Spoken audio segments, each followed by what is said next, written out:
Richwood, and that's going to be the hydration break here. So as they take a break, I'm going to. Yeah, we're going to keep it here as well here.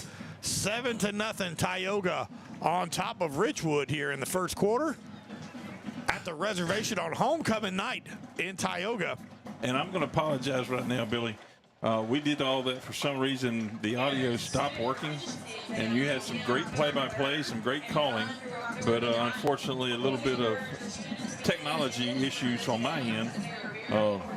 But we're up and running now. So we are good to go here. Sorry for that. Well, always you can go back and watch it later on YouTube as well and catch the whole game here. But the drive extended by the, well, it was called a roughing the kicker, but it, you know, I mean, it's almost like when you tackle somebody nowadays, you almost got to put a pillow down and make sure. So, I mean, there's reasons for I know the it's a safety dish, and if it's a roughing the passer, I'll be the first one to say that's a roughing the passer, roughing the kicker, absolutely. But that was just, unfortunately, that was I didn't think that's what it was. So anyway, my opinion means zero, by the way. Two receivers near side, one at the top of your screen, third down and short now, and Tioga does not jump, almost, but not quite. Here, hard count by Richwood. Handed off the gut. Still moving his feet here. And let's see with the spot. I don't think they gave it to him. I think it's going to be short. Yeah. Yep. Tarver Landry runs onto the field for Tioga.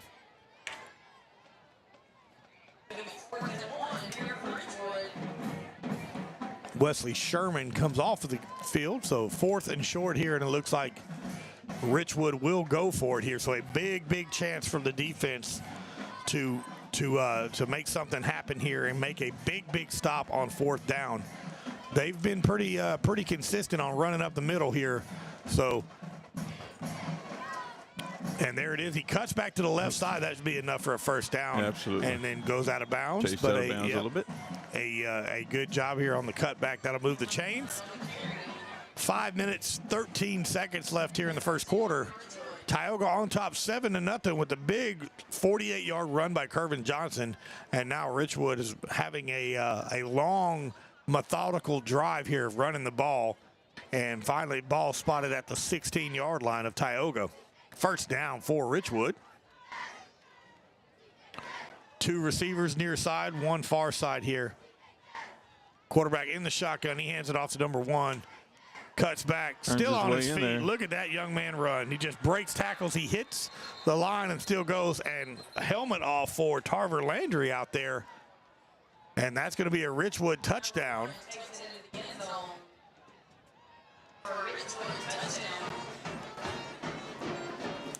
So Richwood gets on the board. And that looked to be about I think it was an 8-yard run. See what they got on here. They're going for 2.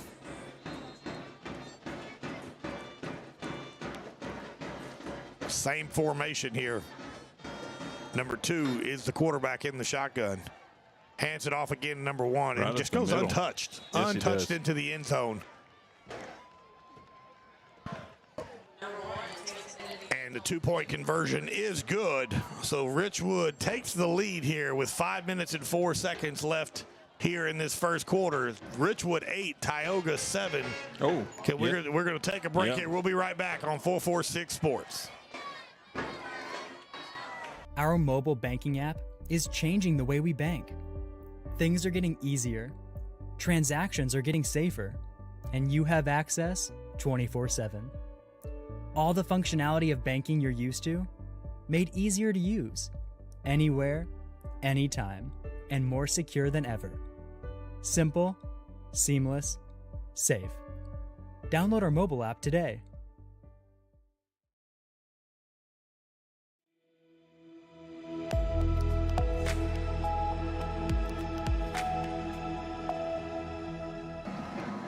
And we're back, everybody, here. Richwood with the 9-yard touchdown run here. And the 2-point conversion is good. It's going to be fielded by Tioga. One of the up men there. That's Christian Isles. Catches it, sure-handed Isles right there. Gets a Tioga in fantastic field position Ball spotted at the 42-yard line, so Tioga in great field position here. Again, 3 plays and a touchdown for Tioga on their first offensive series. A long, methodical drive for Richwood. Scores and the 2-point conversion is good. So 8-7, Richwood is on top. And out comes Tioga with their second offensive possession of the night. Trips to the left here, one at the top of your screen. That's Kervin Johnson. Travis Adams to the left. They're going to toss it wide out to Travis. Travis cuts to the left side and brought down Speedy by number 11 of Richwood here. That's going to be a loss of about a yard. So second down now and 11 for Tioga.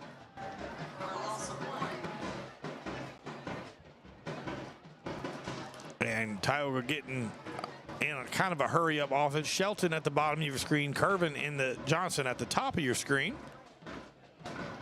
He's looking to throw a little rollout to Christian. I love seeing Christian Isles get the ball in his hand. Always good things happen.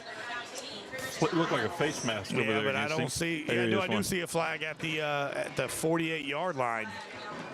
Great catch by Christian Isles. Good play design right there. I like that little fake handoff, roll out, and give it to sure hands Isles there. Trying to find the white hat here. I am too. There he goes. Oh, there he is back there. It is a face mask against Richwood, so that's a first down for Tioga. So that moves the chains as well. I'm telling you, Chuck, good things happen when Christian Isles gets the ball. Whether it's piddly or not, good things seems to happen when him. Just a good kid. I always enjoy talking to him and both Ryan Reeves. They always just always positive, always great, respectable young men. And that was the Hickson Hopkins. First down, yep. Hand it off. There's Travis Adams. What a beautiful cut. Travis Adams still breaking tackles. Travis Adams, what a block by Angelo Shelton. And Travis Adams with a 37-yard, 10-yard.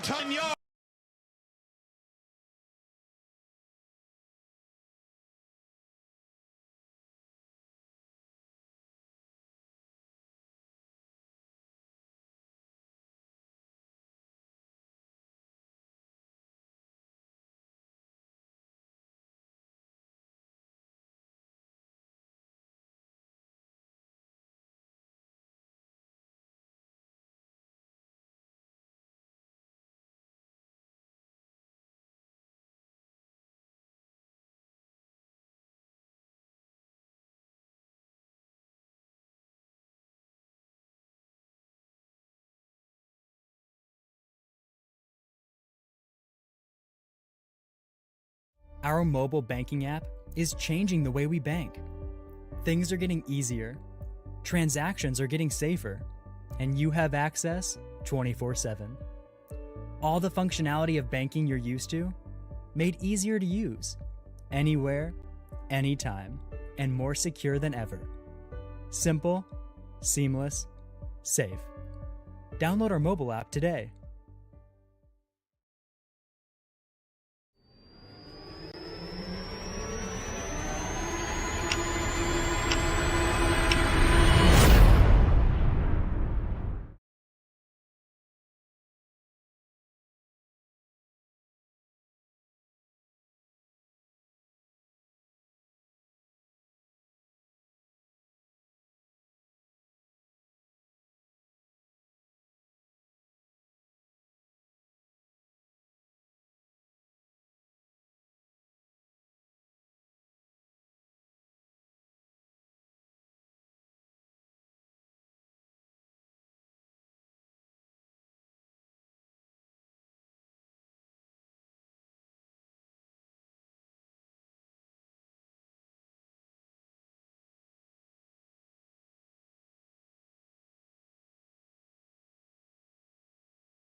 to better serve our Senlaw family, Wallace Eye Associates proudly welcomes Louisiana native Dr. Nicholas Bro to the Wallace team.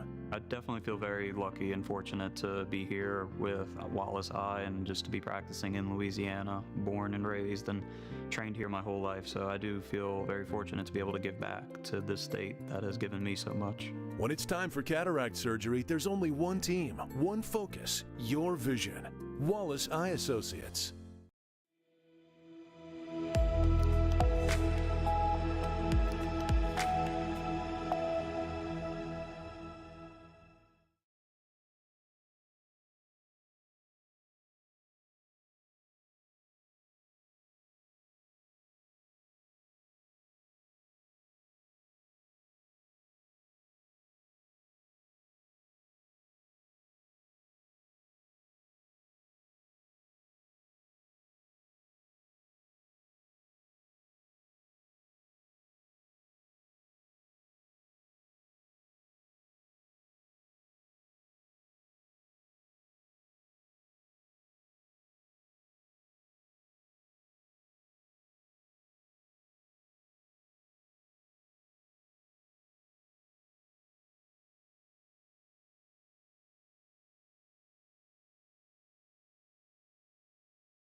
In central Louisiana, you might see me at the ballparks or soccer fields, or we might cross paths at the grocery store. I'm your local Farm Bureau insurance agent, your local expert when it comes to protecting what you love and depend on. I'm Jason Hawk. Learn more about how Farm Bureau Insurance can save you time and money. So talk to Hawk at 318-791-HAWK and let me help you protect your biggest investments. Real service, real people. Farm Bureau Insurance.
Hopefully we got that figured out. So thank you, everybody, for letting us know. Minute 24 left here in the opening quarter. Tioga on top, 21-8. And let's see what Tioga can do here on defense after the big stop last time. They run to the left side, and still on his feet, breaking tackles is that young man. Trayshawn Fisher's trying to bring him down, and finally does.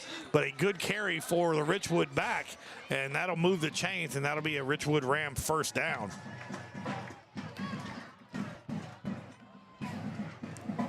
So hopefully, someone said the audio only works during commercials, but hopefully we got that fixed and we're up and running. So if anybody would let me know that you can hear me on Facebook, please hit us in the messages. It looks like it's going back through again from what I'm seeing on my screen. So yeah, they'll let me know as soon as I, hear it with the little delay there. We have 1st and 10. 1st and 10 now for the Rams. That looks to be a false start on Richwood. Yes, sir. The wide receiver in the slot moved. How are we not? How are we not throwing a flag on that? The quarterback looks like he pulled back up and looked to the sideline. So I'm not sure. No, you cross the line of scrimmage like that once you're set. That should be a false start. Hand the ball off again to the middle. The little. I say the little. He's little in stature, but I'm sure he's a heck of a football player. Number 1. Tries to cut back, but that time Tarver Landry says, no, sir, not going to do it on my time here. And a big hit, that's going to be a loss of about 2 yards. Brings up 2nd down now for Richwood.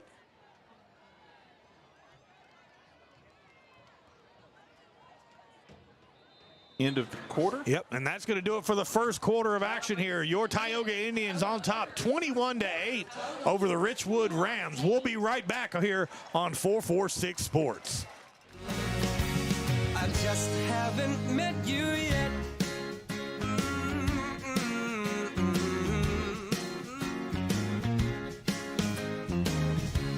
I might have to wait. I'll never give up. I guess it's halftime and the other half's luck. Wherever you are, whenever it's right, you'll come out of nowhere and into my life. And I know that we can be so amazing. And baby, are home problems turning your life upside down? Trust Southern Air Cooling, Heating, and Plumbing to save the day. From keeping you comfortable to plumbing repairs and even generators, we do it all. Southern Air Cooling, Heating, and Plumbing, your one-stop solution for AC, plumbing, and generators. If you need us to save the day for you, call Southern Air Cooling, Heating, and Plumbing or visit us online at southernairnow.com.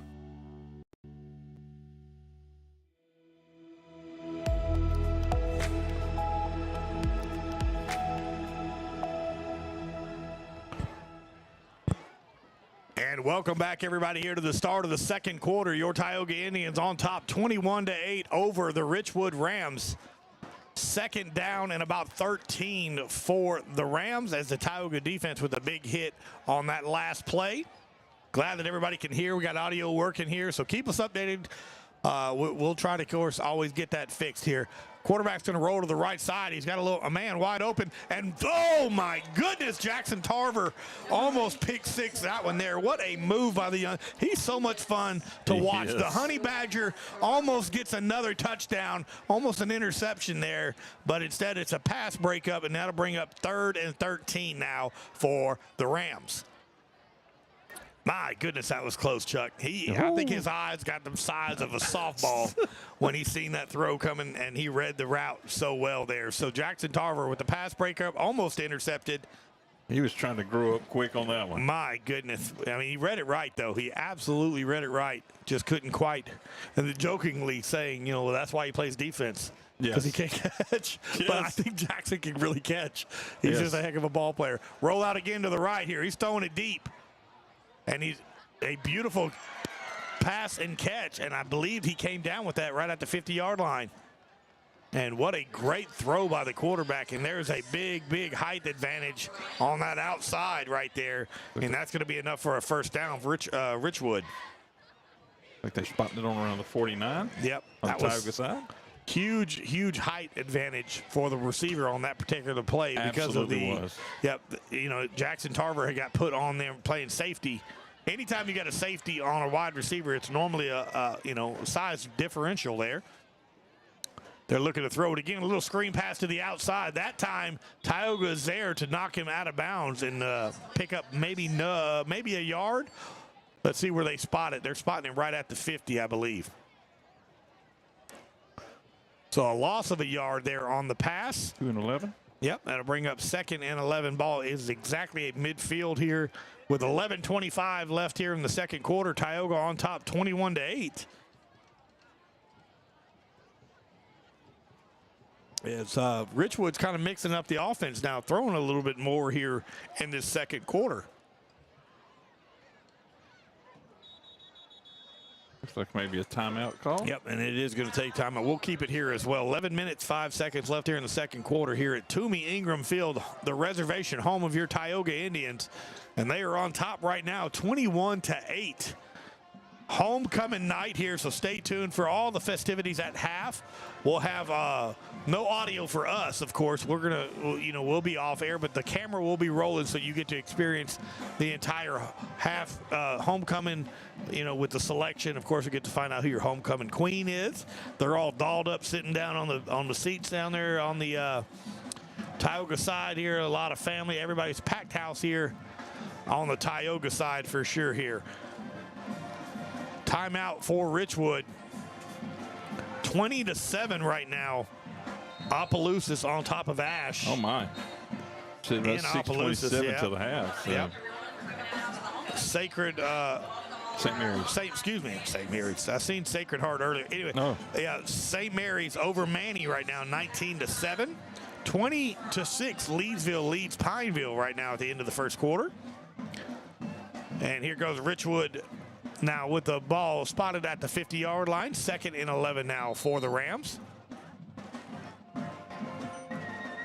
Option, he's going to hand it off to the running back, and he's breaking tackles in a big, big run by that young man, a pickup of about 10 yards. So to bring up 3rd and 1 now for the Rams, and that young man is just so low to the ground. It's very, very hard to grab, to get him tackled up, especially unless you go his ankles. But by that, he's a strong young man. He's going to break those tackles all day long. Do you remember the old TR6 Triumph cars? I don't know if you remember those from Great Britain. They were 6 inches off the ground. They were a fascinating little sports car, and they hugged the ground, so you could corner amazingly. Yeah, well, he can definitely do it. 2 receivers near side here, 3rd and 1. They're going to hand it off right up the gut. He breaks the tackle, falls forward, and that's going to be enough for a first down. And just following the lead block at number 50 there for the Richwood Rams. And that tackle, trying to see who made that tackle. I think that was Cohen Henry for the Indians, as Brody Goodo comes into the ball game. And Justin White leaves here as a substitute on the defensive side for Tioga. Richwood again here with two receivers at the bottom of the screen. Quarterback in the shotgun. And that read option hands it off again to number 1. That time still falls forward, picked up about 4 yards. But a good tackle by Tioga. And that looks to be, of course, number 50, Damari Evans on the tackle for Tioga. It's the second time we've called his name tonight.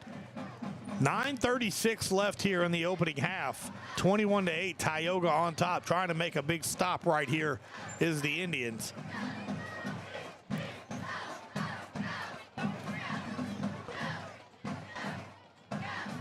They're looking to throw it to the outside, number 17, and my goodness, that wasn't a block in the back. I guess they didn't call that on Fisher. My goodness.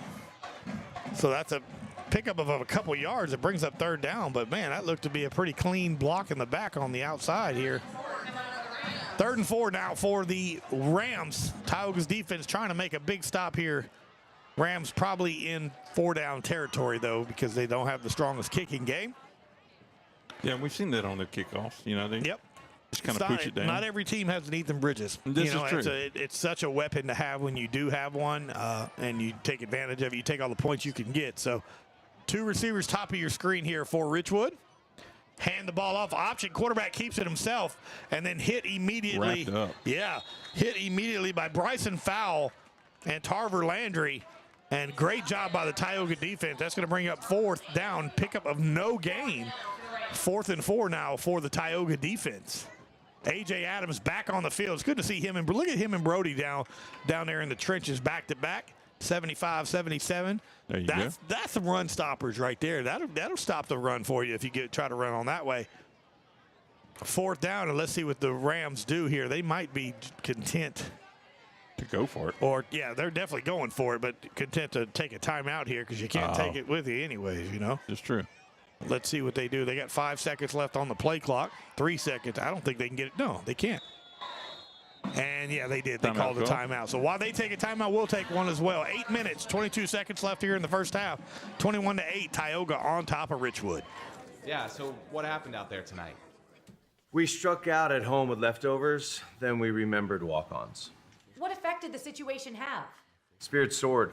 Nick took on a burger. Jen obliterated her ribeye po' boy. And speaking of spirits, Laura even scored a real tasty cocktail. She needed that. Any lessons learned today? Yeah. Head straight to walk-ons. Scratch-made dishes, wall-to-wall TVs, craft beers, and cocktails. Walk-ons for the win.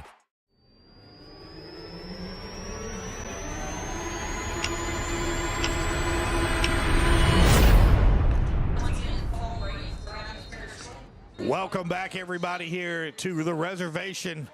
Tioga on top, 21-8 over the Richwood Rams. It is 4th down and 4.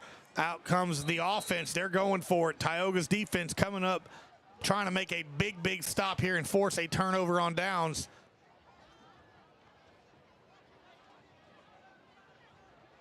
And they're going for it. They're going to the quarterback keeper up the middle. Did he get enough? I don't think he got enough. I think he's about a foot and a half short. And they're going to probably check it here, but I'm almost positive he's about a half a yard short. And that should be a turnover. And it is. The Tioga defense, my goodness, what a play by the Tioga defense right there to force the turnover on downs. And it'll be a Tioga ball coming this way. Great job by the Tioga defense. That's a huge stop, well needed. They needed 4th and 4. They got 4. They got about 3.5 yards. Yep. And the Tioga offense comes out here. And great job by your Tioga defense, making a huge stop right there on 4th down. And that starts out the Tioga Indians on a 1st down Hickson Autoplex, first down. Curvin Johnson, a little pass from Case Malone, finally pushed out of bounds. Pickup of about 5-6 yards there on that little out. It's going to bring up second down here. Yes, thank you, Hickson. Our old buddy Brady McGehee over there, former Tioga Indian stud. Of course, his little brother played here as well. Blake McGehee was quarterback for 4 years as well. But people forget how good Brady was. Brady was a phenomenal football player. I got to watch him. It was a lot of fun. Handed off to Travis Adams. Oh, no. No, the fake. And thrown out to the captain, Mr. Ryan Reeves. But also, as soon as Ryan caught the ball, I seen a flag fly through. I did see that.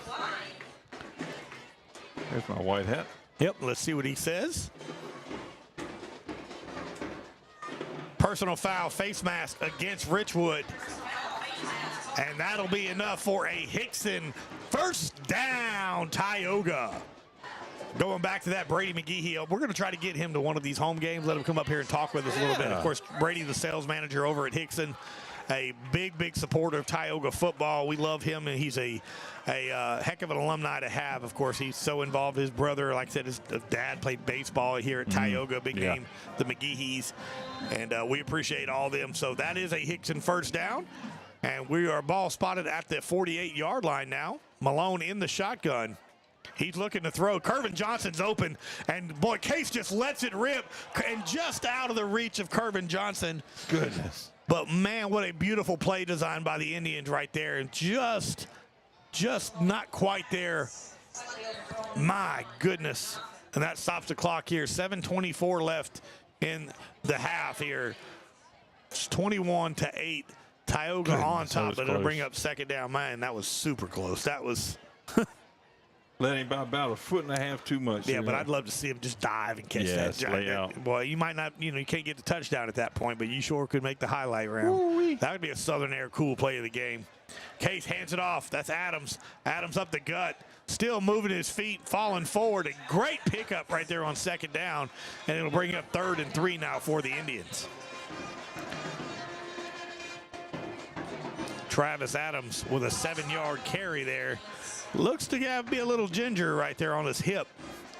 So he'll probably step off and out. I'm sure Kenny Ponch will come into the ball game. And there he is. Kenny Ponch, our Security Sporting Goods player of the game last week with 3 touchdown runs by number 21. They're moving that back. Yep. Did not see the call on that one. So to replay second down again, I don't know where they're throwing these flags, but I'm not seeing a lot of them. I didn't see where that one was. So it's second down and 16 now for Tioga. A little out to Curvin. Curvin's following his blockers, finally pushed out of bounds. Pickup of about 7 or 8 yards. Let's see where they spot that out of bounds. Looks to be spotted right at the, the 45-yard line? No, they're going to say it's 47 now. The far judge. 45. The far judge has it at 45, but the near side judge here has it at 47. Okay. And he was the one closest to the ball, so that's where it's going to be. I think they have to go ahead and respot. There we go. Yeah, exactly. Here we go. It's 3rd and 7 now? Yep, 3rd and 7 now for the Indians. Bottom of your screen is Curvin Johnson. Top of your screen is Christian Isles and Angelo Shelton. Ryan Reeves rolling out. Ryan Reeves is wide open. Ryan catches it. He's got enough for the first down. Ryan Reeves lowers the shoulder, and a big first down there. And that is a Hickson Autoplex first down. The captain with the catch from Case Malone here moves the chains for the Indians with 6 minutes and 53 seconds left here in this opening half. Tioga already up 21-8. Trying to extend to that lead. Hand off to Kenny Ponch to the right side. Kenny is untouched. And my goodness, mark that. What a shoulder tackle. I mean, my goodness, he just ran over that defender. Kenny Ponch was untouched until he got into the secondary. And that's a big carry on first down here. Pickup of about 8. And that's going to be against Tioga. My goodness. Illegal shift. That negates the heck of a run by Kenny Ponch right there. Out comes Kiwan Kyle into the offense. Hadn't called his name very much on the offensive side. Have not. Curvin Johnson at the bottom of your screen here. So what's our down and distance on that? Right now it's 1st and 15 for the Indians. Christian Isles is the man in motion. Now he's in the slot.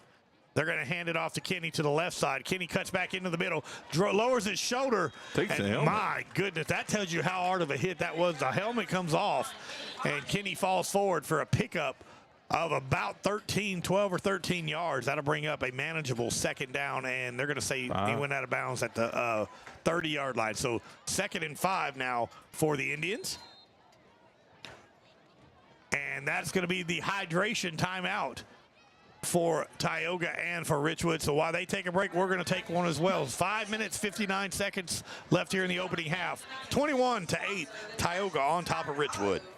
BK Distributors is proud to support high school athletics on 446 Sports. BK is the one-stop shop for trophies, banners, awards, letter jackets, and just about anything award-related. And now, welcome BK Apparel and BK Promotions to the family for all your spirit apparel needs and anything you need to brand your business. When you think of anything you need with your name on it, think BK. Check them out on Facebook or at bkdistrib.com. BK Distributors, Apparel and Promotions in Pineville.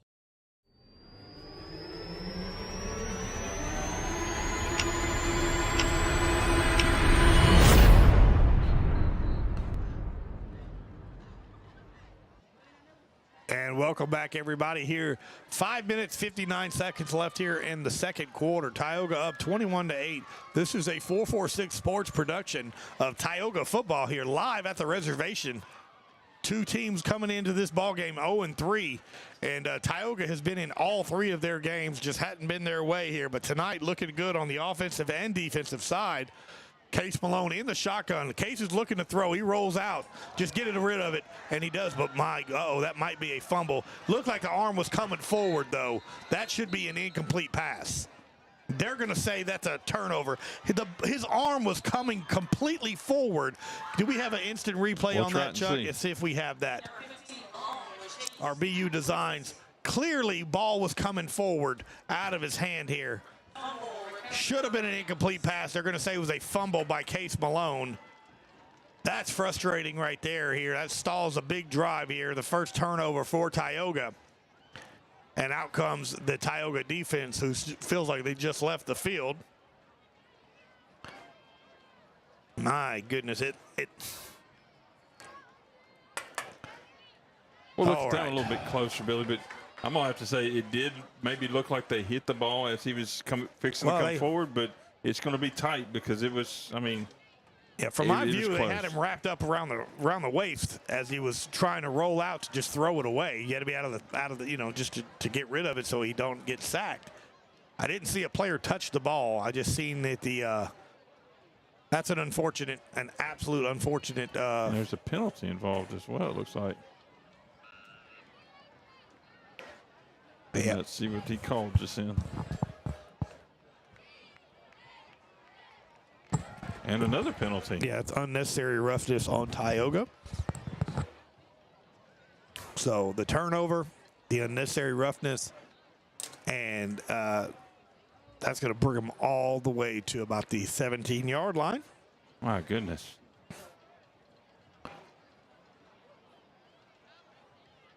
Don't know who had the unnecessary roughness, but unfortunate for the Tioga defense to be back on the field here after Tioga was moving the ball really well on offense there. Yeah, penalties hurting them again. First down for Richwood. 2 receivers far side, 2 near here. Number 1 is the running back here in the ballgame for Richwood. He's very, very shifty, little quick burst. As the officials are talking over on the side judges over here. 5:49 left here in the first half. Tioga up 21-8. After the turnover and the penalty, now Richwood with the ball at the 17-yard line of Tioga. And they're looking to throw. They got a man wide open over the middle. And Tioga gets there just too late. And that's a touchdown, Richwood. And that safety's got there just a hair too late here, but that receiver was wide open until the last second when the safety realized it, came over could not knock it away. So touchdown pass by Richwood. Yeah, our Indians are going to have to recoup from these misfortunes and grow up a little bit on the on-field maturity, and just when they have a bad situation, get through it and mature on through. 2-point conversion now for Richwood. Quarterback keeper, he's going to roll to the right side. Hit immediately, but falls forward, and that's going to be good for the 2-point conversion. So with 5 minutes and 39 seconds left here in the half, 21-16, Tioga on top of Richwood. We'll be right back on 446 Sports. For a lifetime of the best possible vision, look to Wallace Eye Associates, where our tradition of eye care excellence in Cenla spans nearly 40 years. From your next family eye exam to cataract and glaucoma evaluations, trust your vision to the experienced eye professionals at Wallace Eye Associates. Call Wallace Eye Associates today at 318-448-4488 to schedule your next eye evaluation.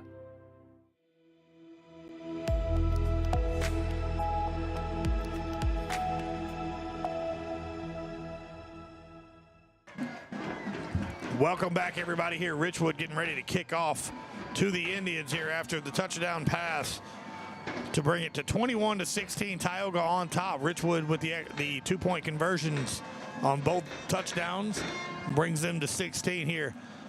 Kicker's not very strong, so watch the little pooch kick or the onside basically here. You got Kenny Ponch up front, Kervin Johnson up front, Fisher up front, Tanner Marquise up front, and you got the hands team up there on the front, Tarver Landry as well. And that's going to be a little pooch kick. And that's Kenny Ponche, lowers his shoulder, falls forward. But again, every time that Richwood has kicked off or punted, Tioga's had fantastic field position. So with 5:34 left here in the opening half, Tioga's offense gets to come back onto the field and try to make something happen for the Tioga offense to get that touchdown back. Yeah, you got to battle through some of this adversity, regroup, and not let it eat them up. Appreciate everybody watching on YouTube and Facebook here. One receiver at the bottom of your screen. Man in motion is Christian Isles. That's Shelton at the top. Hand the ball off to Travis Adams to the left side. He's got a big hole. Travis Adams still on his feet. First down. And great pickup of about 11 yards. And a huge carry on first down for Travis. Just enough to move the sticks. And that is a Hickson first down.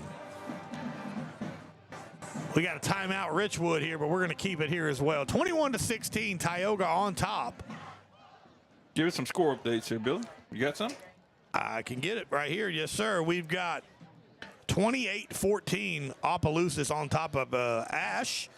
19-13 St. Mary's on top. Menard is tied 7-7 as of right now, and I haven't got any update on the Pineville-Leesville game. Last update I had was 20-6 at the end of the first, so I don't know about the Buckeye game. Hopefully we'll get an update from them there shortly. And again, don't forget, next week, Tioga will be here at home again playing the Gina Giants, but that game has been flexed from Friday to Thursday night. So 7 p.m. Thursday night, make sure you come out and support at the reservation. Tioga, first down now, ball spotted at the 47-yard line. Quarterback keeper, he throws it off that's Christian Isles. Christian Isles breaking tackles, falling forward, and a good pickup on first down. Malone to Isles.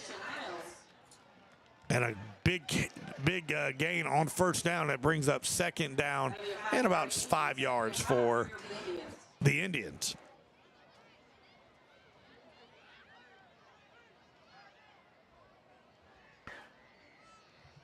Tioga with the hurry up. That's going to be a false start. Goodness. False start on the Indians. Looked like the entire offensive line went but the center. Second 10. So the first the play by Christian Isles is negated, basically, so it's 2nd and 10 now with the penalty.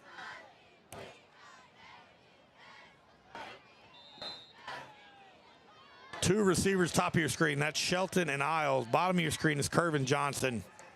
Kenny Ponch in the ball game, following that lead block of Ryan Reeves. Kenny still on his feet. Look at Kenny breaking tackles. Kenny Ponch cuts back up and finally falls down with the tackle, but that's enough for a Tioga first down. Hickson Autoplex, first down.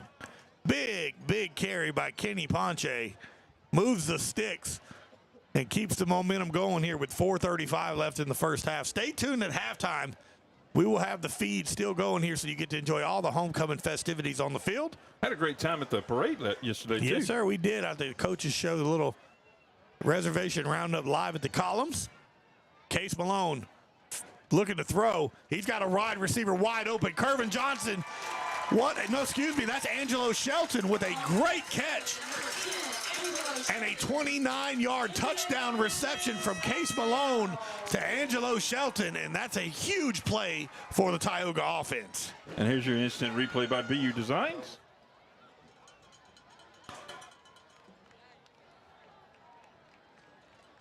Takes the snap. He kind of stunts the handoff there, sees him wide open, has about 4 steps on the receiver or the defender, takes the ball in, brings it on into the end zone. 29 yards from Malone to Angelo Shelton for the touchdown. Tioga with the extra point pending here. Mr. Ethan Bridges out there. Christian Isles is your holder. There's the kick. Plenty of leg. And the extra point is good. So Tioga scores quick here.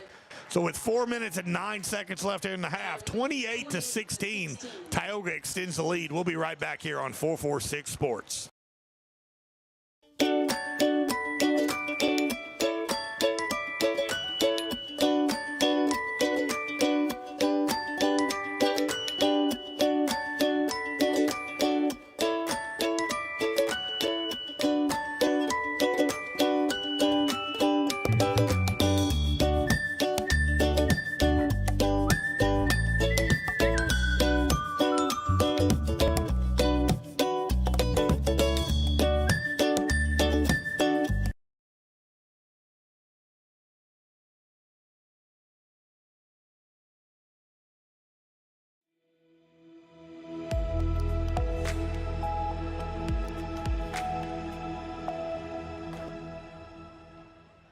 Welcome back, everybody. Here as Ethan Bridges gets ready to kick it off after the 29-yard touchdown pass from Case Malone to Angelo Shelton with the extra point from Mr. Bridges. And he goes to kick and just short of the goal line there, so he's going to return it. Well, he's got some speed, but runs into a wall named Cohen Henry. And big tackle right there on special teams. So with 4 minutes and 1 second left here in this long first half, it is Tioga 28, Richwood 16, and out comes the defense of the Indians trying to make another big stop here and get a breather going. You know, that run back from Richwood, what it kind of reminded me of with the defense, how it just converged down. It's like a fish trying to swim through the netting. It just kind of came on down on him, just kind of squeezed him, and nowhere else to go. And hit by Cohen Henry for a big stop. And let's see what this Tioga defense can do here on first down. Ball spotted at the 22-yard line. Fake handoff. That's going to be a quarterback keeper to the right side and finds a huge hole. That young man still rolling and tackled from behind by Bryson Fowle. But my goodness, what a burst and explosion right there by the quarterback for Richwood, and that brings up another first down. Ball's going to be spotted all the way at the 44-yard line of Tioga. A huge carry on first down. Big run there for Richwood Rams.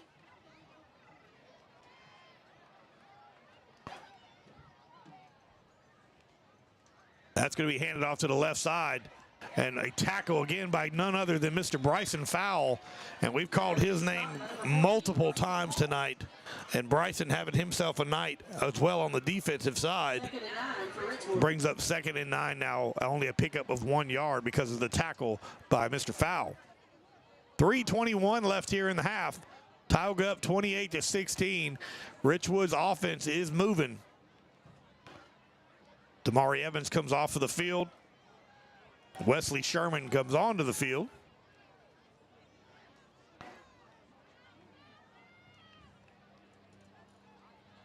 Talked to Coach Muter earlier on, and he was saying there was going to be some changes, some in and outs on this defensive line, and it's paying dividends for it sure. is.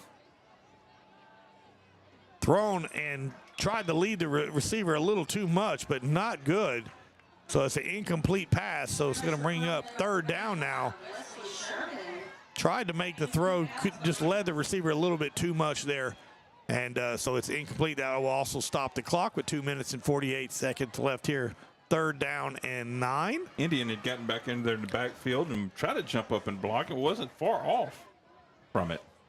Tioga with a chance here of getting a stop. And, you know, the way this offense is run, Chuck, as quick as they've been able to score, you give this offense any type of time left on the clock here, Tioga could score in a hurry. So just got to make a play here on third down for the Indians. Got to hope Coach Muter took some time to get the endurance up for those I don't Indians. think they were set. That's got to be a penalty. Yeah, I mean, the entire offensive line wasn't even down yet. Yeah, that was the exactly quarterback trying to take off. Yeah. Trying to do a fast play. Yep. 5-yard penalty, replay third down here. And that would change if we can get a stop here on third down. Now, that will change the dynamic on whether they're going to go for it on fourth down. For sure. So Tioga's defense, if they can come up with a big stop here on third and long, there's a good chance that the Tioga offense can get a chance back into this ball game. So third 14, yep, for the Indians. With 2 minutes, 36 seconds left here in the opening half. Tioga on top, 28-16. This is 446 Sports production of Tioga Indian football. Could have been another flag, but they don't throw the whistle. Quarterback's keeping it to himself, trying to shake the defender, and does, but he stays on him. That was Fisher with the tackle, but makes it a manageable fourth down now. A pickup of about 9 yards on that carry. And I would imagine that they're going to go for it now on 4th and 4. Or let the clock run. Well, the clock stopped, 2:15, so timeout here. Well, he stepped out. Must have been tackled out of bounds. I thought I saw them wave a timeout, so I apologize. There was no timeout there. That's okay. He's a lot going on so far. 2 receivers top of your screen. They're going to put 2 receivers near side now. Quarterback, he's going to be looking to throw. He steps up in the pocket, but rushed by a host of time. He just throws it up in the middle of the field and gets almost intercepted by Jackson Tarver as well. 34. As well as David Garrett. Almost got it there, but that's a fourth down turnover on down, with Tioga. So Tioga has 2 minutes and 5 seconds left in this half to try to make something happen. So another big stop by the Tioga defense. And that's a couple times here tonight. So that's got to be a ton of confidence for Coach Muter and that defense. And fun fact, David Garrett is a freshman. Yes, freshman getting some playing time here on this varsity Tioga team. All right, here comes Case Malone in the offense. Big play offense. Needing a big play. They throw it to Curvin Johnson at the bottom. He followed. Oh, good cut. And Curvin still get Curvin. My goodness, Curvin to the 20, to the 10, 5, and a touchdown saving tackle. Holy cow, my chickens, and all those other sayings. Curvin Johnson just absolutely put the brakes on it. See if we can get a highlight on that, brother. I don't know if we can. I feel like Hulk Hogan right now saying brother, but yeah, but you just that instant replay right there. Watch the plant of his foot here on the replay. Plants and cuts back. Look, just a little Euro step if you're watching at home in basketball. And Curvin Johnson with a huge play right there. I like him swatting back at him. Like, get off of me. Ball spotted at the 2-yard line. 1st and goal to go for Tioga. Case Malone now under center. Man in motion. They're going to blow it dead here. That's false start. I think the coaches are saying it's their fault. False start on Tioga here. So 1 minute, 26 seconds left here. That'll back them up 5 yards to the 7. So it'll still be first and goal for Tioga here at the 7-yard line. But, man. I didn't give Hickson their first down, but we'll go back to first and goal now. Yep. What a play by Kervin Johnson there. Beautiful. Wow. Just followed his host of blockers, but then immediately just Euro-stepped and drove by he passed up all of his blockers at that point. He did. And got chased down by the defender here. And so Tioga has the ball. First and goal to go here at the 7-yard line. Case Malone again under center. Angelo Shelton in motion. They're going to hand it off to Travis Adams and up the gut and gets a couple yards here. But it's going to bring up 2nd down and 5 now. Basically, it's still 2nd and goal, but they're at the 5-yard line. In comes Kenny Ponch. Out comes Travis Adams. He's with a limp. Now we got 2 receivers going to be far side. That's Angelo Shelton and Christian Isles. Kervin Johnson will be at the bottom of your screen. Ryan Reeves in that fullback spot here with Kenny Ponch standing next to Case Malone. They're going to hand it off to Kenny. Kenny untouched. Beautiful. Kenny, beautiful run. Beautiful. Kenny Ponch with the 5-yard touchdown run. You see that field camera getting some good highlight footage down there, especially here for the fans here on the stand, looking like on Jumbotron, being able to be on field with them, even though they're sitting in the stands. Absolutely. Just beautiful play right there by the offense. I made mention earlier on, you give them any time, they can make a big play. Malone to Kervin Johnson for a long play, touchdown-saving tackle by Richwood, and then they hand it off to Kenny Ponch into the end zone for the 5-yard touchdown rush. Ethan Bridges here with the extra point. Kick is up. Kick is really high, and it's really good. So with 42 seconds left here in the first half, Tioga 35, Richwood 16. We'll be right back on 446 Sports. My name is Ariel Webster, and my major is exercise science, and I'm currently interning at Louisiana Athletic Club, located in both Pineville and Alexandria, Louisiana. God has led me here, I feel like, to help others and to just shine His word and be a light to any who need or just those around me here. And so I help and I'll give tours, I'll answer any questions needed, and just, clean as I go, and just, offer a smile and friendly conversation to anyone around me.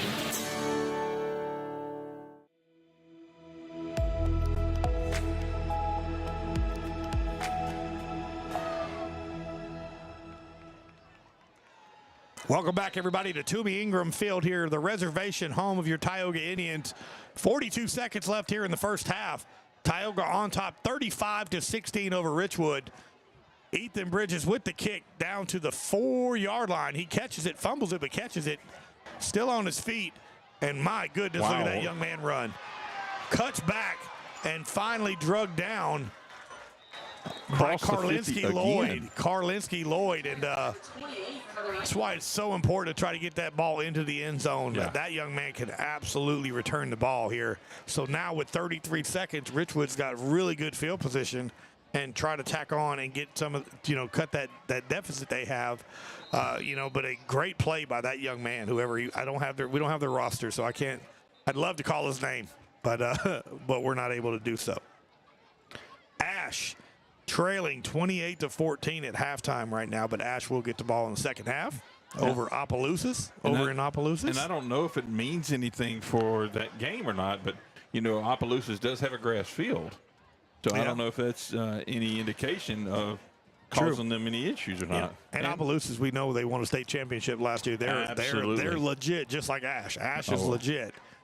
Man, that district's going to be so much fun to watch this year. Ruston, the #1 team in the state right now, in that district. Neville's of course, right up there with them. Neville's right up there. Ash is top in that state as well.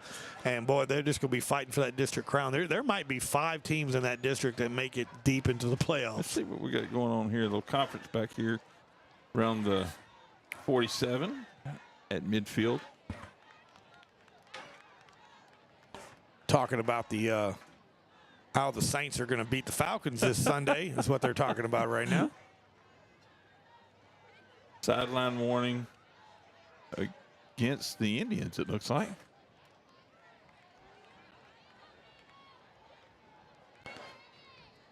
That's always a kind of a crazy. Yeah, I mean, if you're on the field, but the sideline, most of the time they're telling the coaches. Timeout here by the Indians. Coach Cook's going to take a timeout here with 33 seconds and talk to the White Hat as well. But most of the time, it's not even players that they're giving a warning to. It's the coaches. And they're nowhere near the field of play as far as the ball. But, again, so that's what Coach Cook, I'm sure, is talking about. Again, stay tuned at halftime. We're going to have the homecoming festivities here on the field. You get to find out who your homecoming queen is. Right. Did they announce they'll announce the homecoming king as well tonight? They did announce that, and Braden. We'll find out here in a little. I know Coach. Who's the king? Braden Berg. And he's in the band. Finding out who our homecoming king is here. We'll try to get that going as well. As the Tioga defense gets ready to come out here, try to make a big stop here right before the half. Braden Burke is the king, and he's a student leadership senior, actually, this year. All right. So congratulations to that young man. Of course, Ja'Cory Norris was our king last year, one of the football players. A lot going on over here on the field, trying to figure out where the ball's being spotted. So it wasn't a warning; it was a penalty. Yeah, they had a warning earlier in the game there. So ball spotted at the 40-yard line. Let's see if this Tioga defense can make a big stop here again right before the half. They've done a great job tonight here. A couple of big plays given up, but not more of a bend, not break mentality here by the defense. And Richwood's looking to throw, tucks it, still rolls his shoulder here.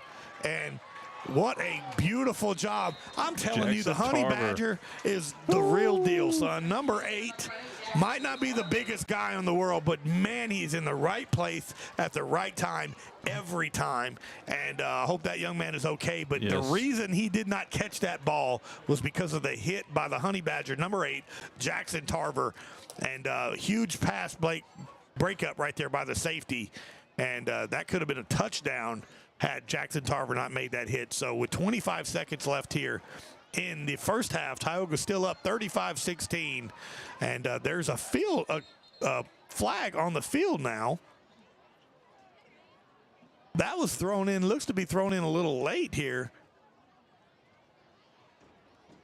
20-6, Leesville and Pineville. Leesville's over Pineville at halftime now. We'll try to get some updates on that here.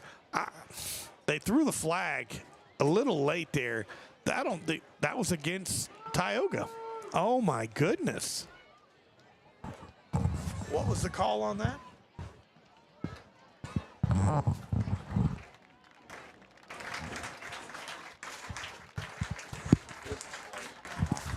My goodness.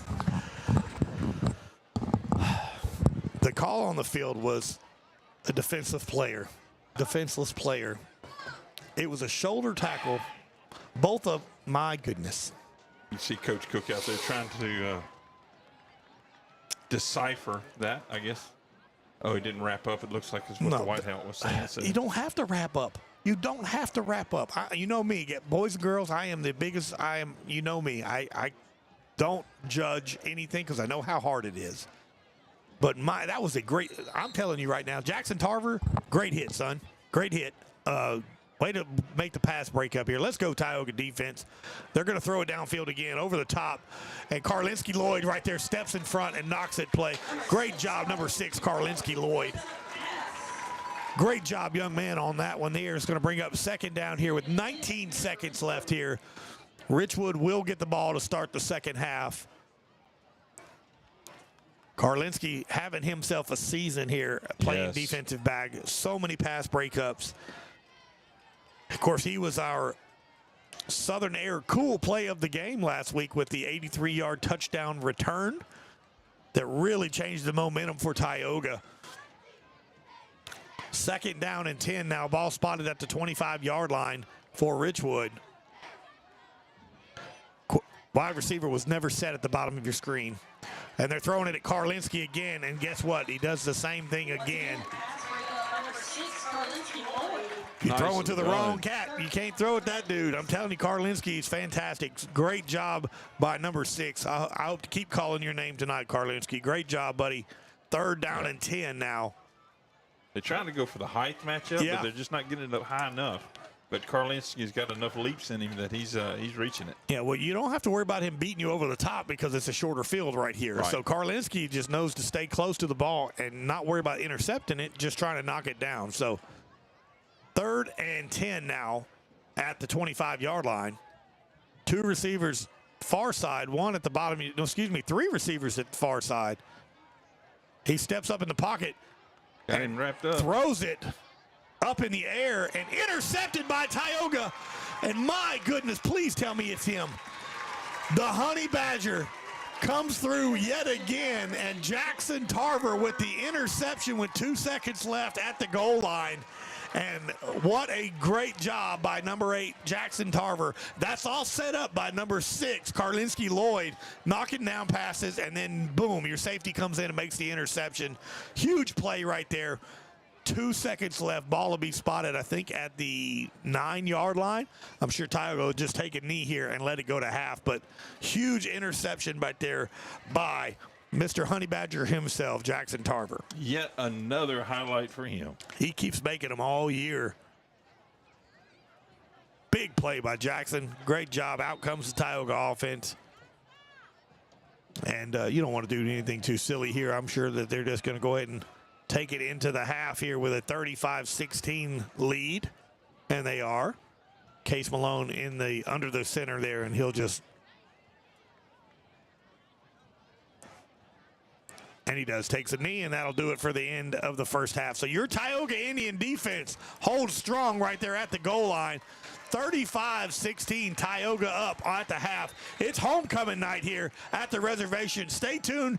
You get to watch all the homecoming festivities here on the field. But your Indians up 35-16 on 446 Sports.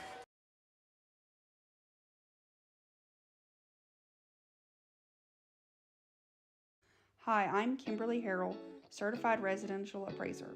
I am currently a leading provider of appraisal services for mortgage lending, employee relocation, estate planning, and community property settlements.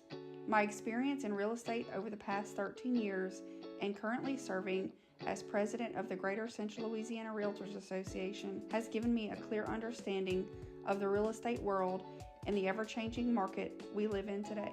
For any of your valuation needs, give me, Kimberly Harrell, a call.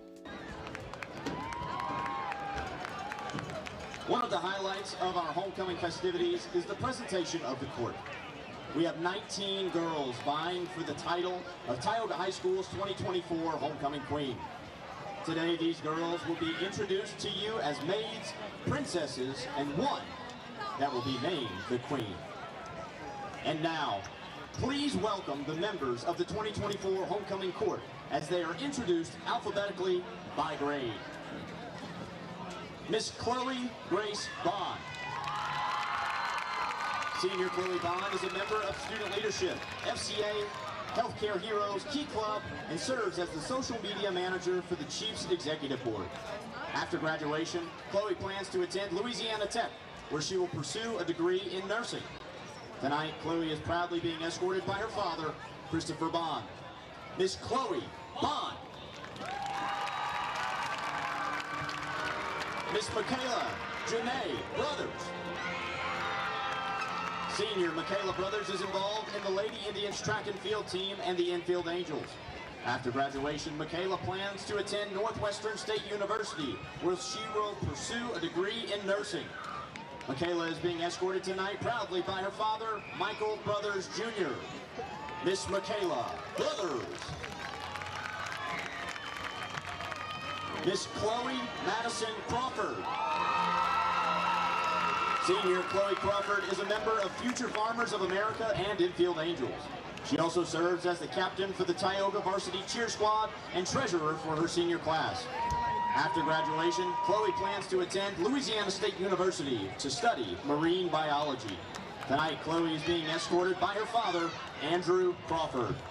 Ladies and gentlemen, Miss Chloe Crawford. Miss Jariah Rainice Duncan. Senior Jariah Duncan is a member of Youth Health Advocates, Beta Club, and Educators Rising. she serves as the co-director of Tioga's Mentoring Executive Board. After graduation, she plans to attend Louisiana Tech to major in business and minor in culinary arts. Tonight, Jariah is being escorted by her uncle, Joseph Lott. Miss Jariah Duncan.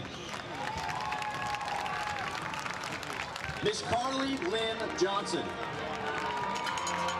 Senior Carly Johnson is part of the Lady Indians powerlifting team, Future Farmers of America, and the THS varsity cheer team.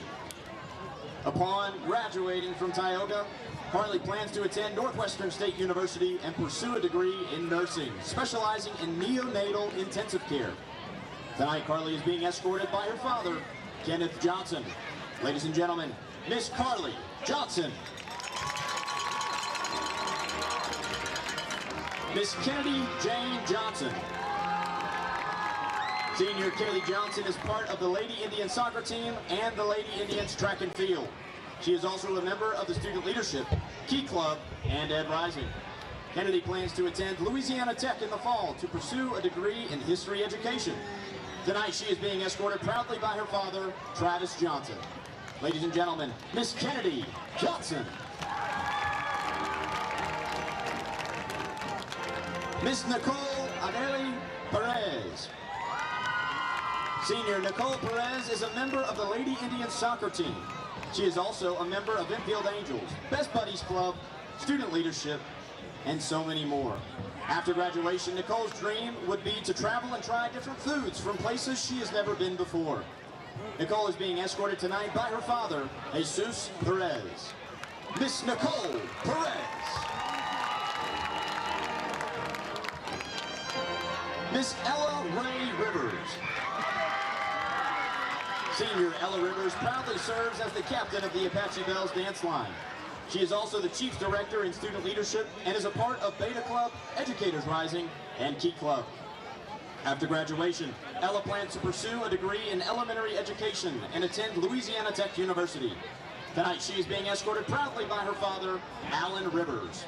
Ladies and gentlemen, Miss Ella Rivers.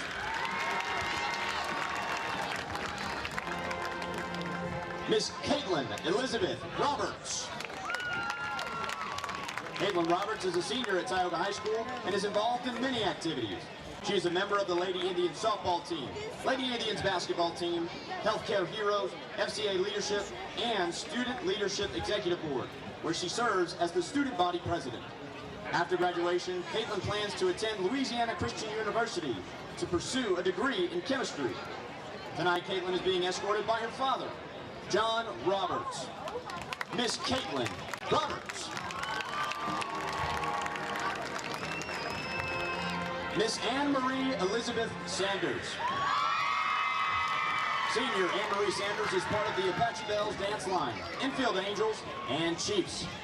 She is also a member of the Beta Club, where she serves as their vice president. Anne-Marie plans to attend Northwestern State University and major in biology.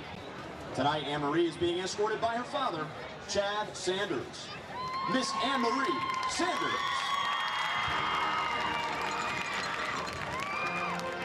Miss Reagan Lynn Young.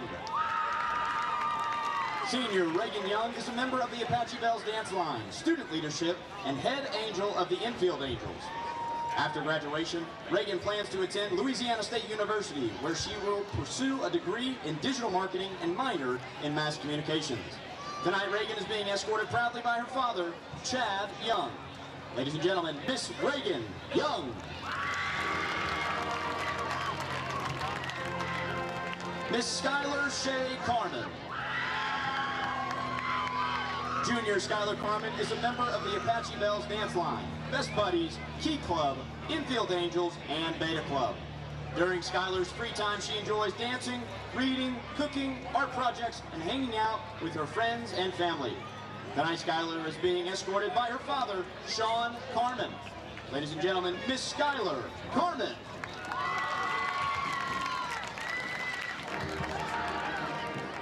Miss Layla Ray Fisher. Junior Layla Fisher is a member of the Educators Rising Club. During her free time, Layla has a passion for traveling and exploring different destinations. She loves to be near the water, especially swimming, boating, and fishing at Toledo Bend. She also loves Friday Night Lights and taking spirit to the next level. Tonight, Layla is proud to be escorted by her mother, Melissa S. Head. Miss Layla Fisher. Miss Lauren Hope Taylor. Junior Lauren Taylor is a member of Infield Angels, student leadership, and the Lady Indians softball team. She also serves as co-captain of the THS varsity cheer team. Some of Lauren's hobbies include shopping and spending time with her friends and family.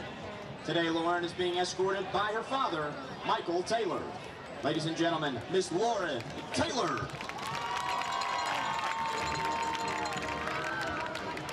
Miss Molly Elizabeth Dyson. Sophomore Molly Dyson is a member of the Student Council, Beta Club, Key Club, and Infield Angels.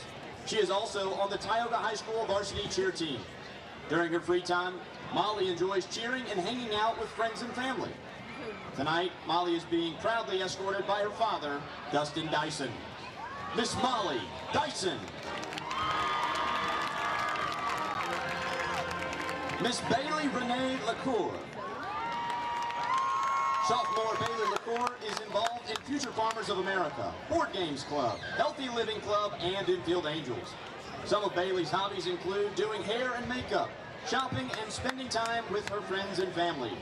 Bailey is being escorted tonight by her father, Willie LaCour. Miss Bailey LaCour.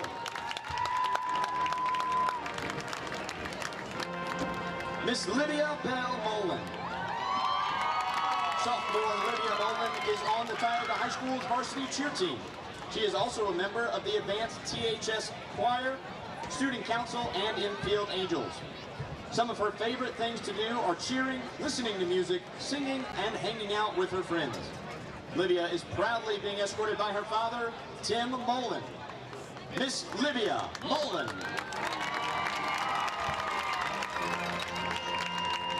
Miss Teresa Faith Webb. Freshman Faith Webb is a member of the Lady Indian soccer team, Apache Bells Dance Line, Future Farmers of America, Infield Angels, and FCS. She also serves as the freshman class president for student leadership. Some of Faith's hobbies include painting, racing trucks, spending time outdoors, and having time with her friends and family. Tonight she is being escorted by her father, Bennett Webb. Ladies and gentlemen, Miss Faith Webb. Miss Michaela Hope Webb. Freshman Michaela Webb is a member of the Apache Bells Dance Line, Lady Indian soccer team, Infield Angels, and student leadership. She is also involved in the Talented Arts program.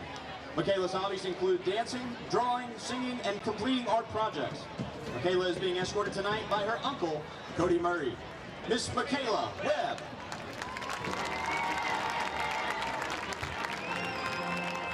Before announcing our homecoming maids, princesses, and the queen, a sincere thanks goes to each girl's family and friends for all the support shown over these past several weeks. We also would like to thank Always Yours Flowers by Sheila Vincent and BK Distributors for supporting our homecoming week. And one final thank you to the Miss Melissa Porter for everything that she does to make this event happen. We thank you so very much for all that you do for Tioga High School. And now, in alphabetical order, this year's homecoming court maids are Senior Maid Michaela Brothers, Junior Maid Skylar Carmen,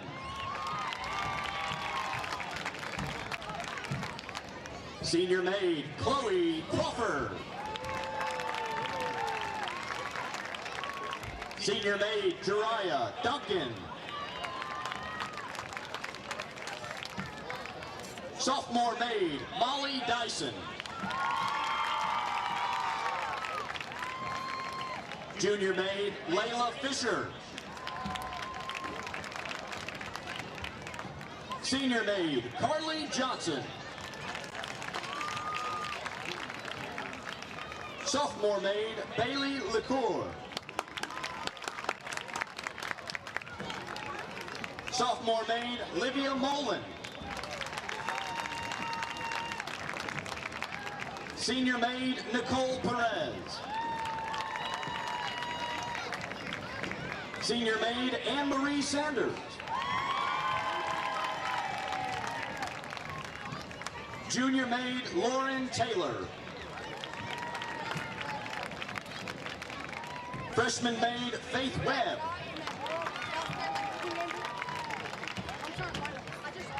Freshman maid Michaela Webb.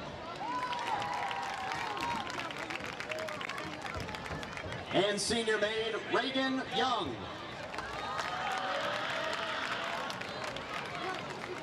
Mr. Arrington will present the Queen with her plaque and bouquet of roses.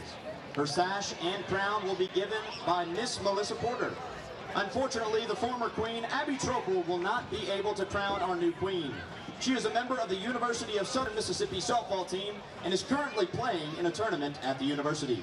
She sadly regrets not being able to crown the next Queen and sends this message saying, "I am honored to be the past Queen and so very sorry I cannot be there to crown the reigning Queen. It has been an incredible honor to hold this title, and I wish you all the best with the rest of your school year." And now, the moment we've been waiting for, we will announce the princesses and your 2024 Homecoming Queen. Our third princess is Miss Kennedy Johnson.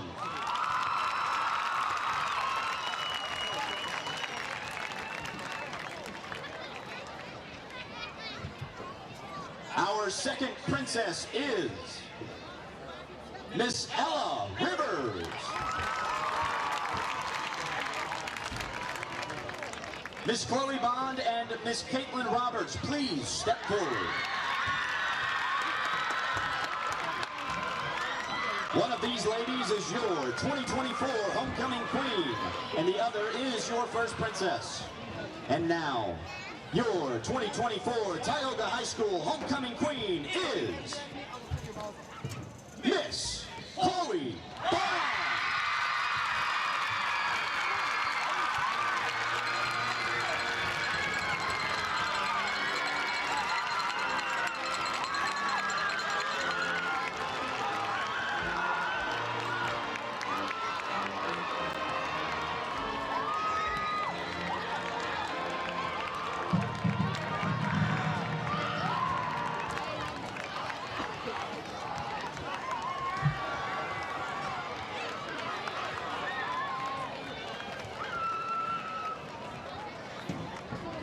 Ladies and gentlemen, I present to you for the first time your 2024 Tioga High School Homecoming Queen, Miss Chloe Bond and her court.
Hi, I'm Kimberly Harrell, Certified Residential Appraiser.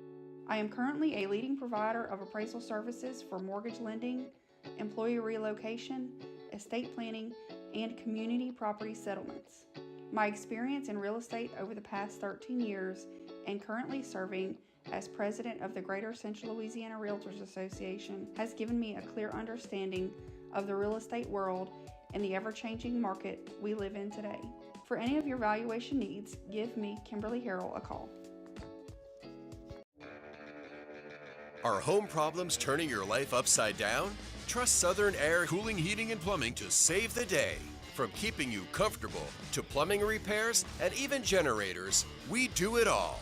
Southern Air Cooling, Heating, and Plumbing, your one-stop solution for AC, plumbing, and generators. If you need us to save the day for you, call Southern Air Cooling, Heating, and Plumbing or visit us online at southernairnow.com. My name is Ariel Webster, and my major is exercise science, and I'm currently interning at Louisiana Athletic Club, located in both Pineville and Alexandria, Louisiana. God has led me here, I feel like, to help others and to just shine His word and be a light to any who need or just those around me here. And so I help and I'll give tours, I'll answer any questions needed, and just, clean as I go, and just, offer a smile and friendly conversation to anyone around me. Wherever you are, you're there for a reason. You shouldn't have to make a trip to the branch to deposit a check. Skip the trip and use our mobile app to easily and securely deposit checks right from your phone, day or night, wherever you are or whatever you're doing. Download our mobile app today.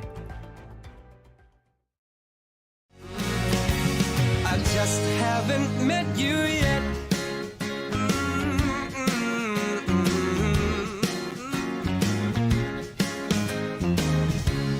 I might have to wait, I'll never give up. I guess it's half timing and the other half's luck. Wherever you are, whenever it's right, you'll come out of nowhere and into my life. And I know that we can be so amazing. And baby... Yeah, so what happened out there tonight? We struck out at home with leftovers, then we remembered walk-ons. What effect did the situation have? Spirit soared. Nick took on a burger. Jen obliterated her ribeye po' boy. And speaking of spirits, Laura even scored a real tasty cocktail. She needed that. Any lessons learned today? Yeah. Head straight to walk-ons. Scratch-made dishes, wall-to-wall TVs, craft beers, and cocktails. Walk-ons for the win. To better serve our Senlaw family, Wallace Eye Associates proudly welcomes Louisiana native Dr. Nicholas Bro to the Wallace team. I definitely feel very lucky and fortunate to be here with Wallace Eye and just to be practicing in Louisiana, born and raised and trained here my whole life. So I do feel very fortunate to be able to give back to this state that has given me so much. When it's time for cataract surgery, there's only one team, one focus, your vision. Wallace Eye Associates.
In Central Louisiana, you might see me at the ballparks or soccer fields, or we might cross paths at the grocery store.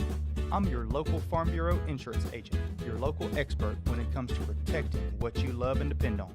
I'm Jason Hawk. Learn more about how Farm Bureau insurance can save you time and money. So talk to Hawk at 318-791-HAWK and let me help you protect your biggest investments. Real service, real people. Farm Bureau Insurance. Our mobile banking app is changing the way we bank.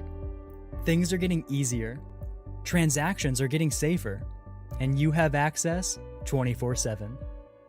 All the functionality of banking you're used to, made easier to use, anywhere, anytime, and more secure than ever.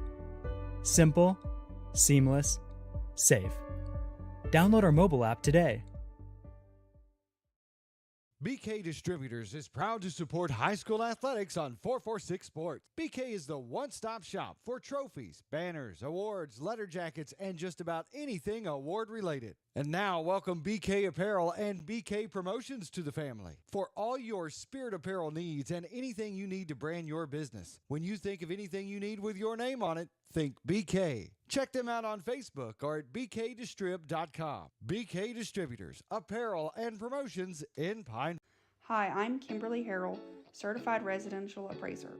I am currently a leading provider of appraisal services for mortgage lending, employee relocation, estate planning, and community property settlements. My experience in real estate over the past 13 years and currently serving as president of the Greater Central Louisiana Realtors Association has given me a clear understanding of the real estate world and the ever-changing market we live in today. For any of your valuation needs, give me, Kimberly Harrell, a call. Are home problems turning your life upside down? Trust Southern Air Cooling, Heating, and Plumbing to save the day. From keeping you comfortable to plumbing repairs and even generators, we do it all.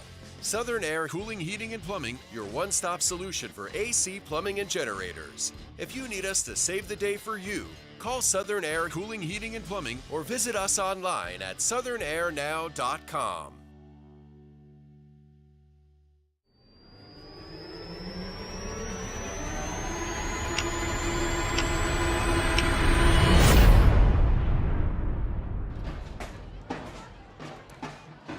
And welcome back, everybody, here to the reservation. Your Tioga Indians on top 35-16 over the Richwood Rams here, and Richwood will receive the second half kickoff. But my goodness, what a explosive first half here for the Tioga Indians. We'll go over a few things here. Kervin Johnson with a 48-yard touchdown run to start off the scoring right off the bat for Tioga. Richwood comes right back at a rushing touchdown, 2-point conversion to get it to 8-7, and then Travis Adams a 37-yard rush. Then Richwood again with a TD pass, 2-point conversion gives them the lead, and then it's been all Tioga since. Case Malone to Johnson for a 6-yard touchdown pass. Case again to Angelo Shelton for a 29-yard touchdown pass, and Kenny Ponch with a 5-yard touchdown run. Highlights by a few of the things. Jackson Tarver with a huge interception. Karlinski Lloyd with some huge pass breakups has kept Richwood to only 16 points. So the defense has come out to play tonight here and made some big plays, made some big stops, and hoping that they can continue that trend as Ethan Bridges kicks it off. And he does into the end zone, and that is not returnable, which is a good thing because that return man has been pretty dang good for the Richwood Rams here.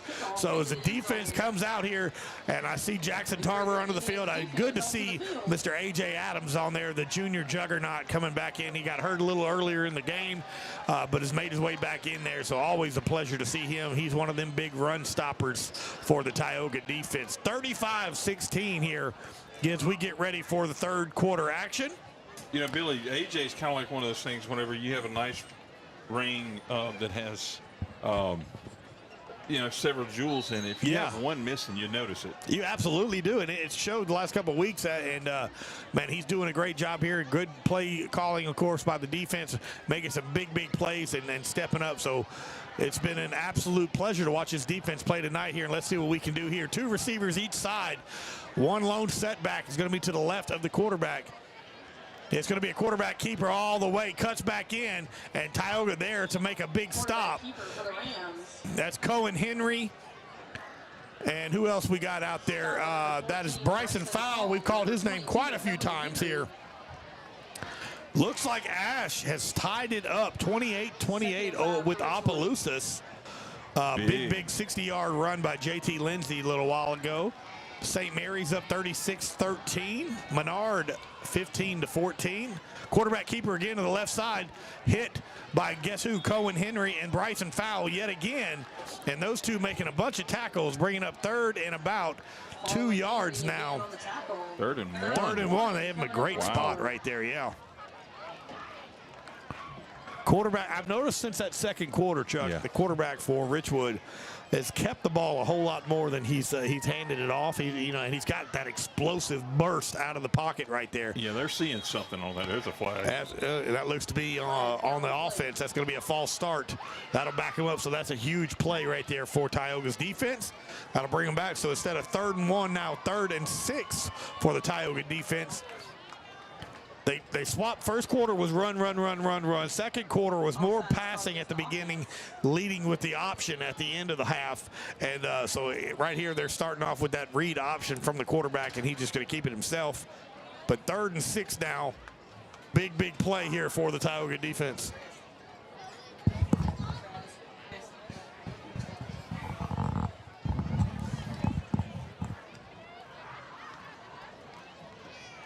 All right, here we go. 3rd and 6 now for Richwood Rams.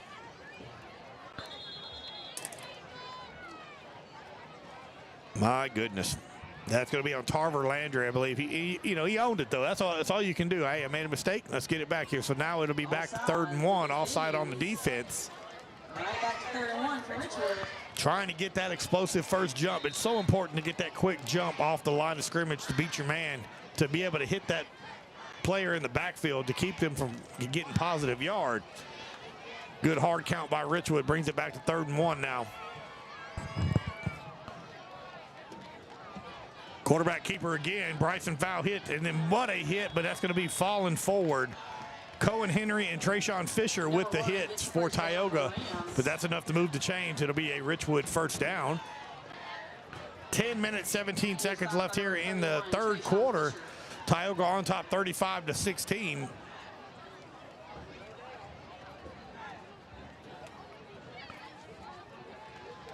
Here we go for the Tioga defense trying to make something happen here.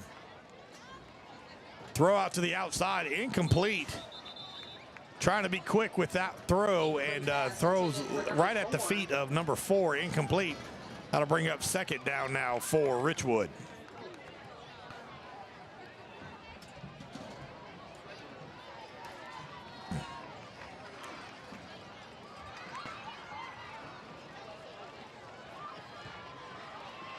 (35-16), Tioga on top of Richwood here early in the 3rd quarter action. I am Billy French alongside with Chuck Perkins here. We are the voices of Tioga football. Thank you for tuning in. 2 receivers far side there, Chuck. Go ahead. Bobble. We got a fumble. Number 2's going to keep it himself. Bryson Fowl runs himself out of the play, but here's the Honey Badger. Still on this young man. Wow, My good. What a play by the quarterback for Richwood. Ball comes out, but they blew it dead well before the ball came out. He ran about 25 yards to pick up about 1.5 yards. Very slick, evading a lot of tackles, some good hits on him, but just was able to not get brought down. Could have been a huge loss right there, but picks up some positive yards, but still, I mean, overall loses a yard, so it'll bring up 3rd and 11 now. Yeah, got some people on Facebook want to know why we're just showing commercials. It is halftime. When it's halftime, we show commercials, boys and girls. And so unfortunately, that's how it works. Pay the bills. That's right. So we are live and ready to go here. 3rd down and long. Quarterback still looking, still got all the time in the world. And there's a hold. That'll be brought back and finally drugged down. A good job by Bryson Fowl and Cohen. That's Trayshawn Fisher. That looks to be a holding, and it is. It's going to be negated. They're going to wave that off. That's going to bring up 4th and 11 now for Richwood, and let's let the punt team comes up. I'm calling it. If we're going to have a punt return tonight. Okay. Yep. For score or for at least close to a score. I think Jackson Tarver's fixing to possibly bring one to the house, and if that happens, we're going to the casino later. No, I'm just kidding. Wow. You go ahead. I'm going to keep mine in my pocket. You keep it in your pocket. That's right. That's a smart thing to do. Absolutely. So you got Jackson Tarver on the far side and Karlinski Lloyd, who already ran a 83-yard return back last week, on the near side. So let's see what we got here. There's a little poot. That's going to go to Karlinski. Karlinski feels it. He's going to follow the block by Jackson Tarver. Karlinski Lloyd tripped up, still on his feet. Karlinski and runs out of bounds about the 32-yard line. Great return by Tioga. And again, the one thing that Tioga has absolutely dominated tonight is on field position. That's going to be after the play there. That's going to be, I think that's going to be a late hit. I think it was some type of action going on after the play where the flag is. Still trying to find the white hat here. He's over there where the down marker is.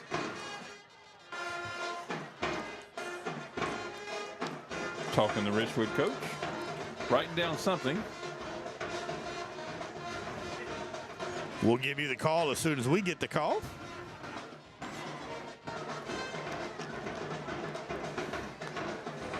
While we got a second here, of course, next week's matchup will be Thursday night here at the reservation against Gina. Got moved up to Friday night. There will be no coaches show this week.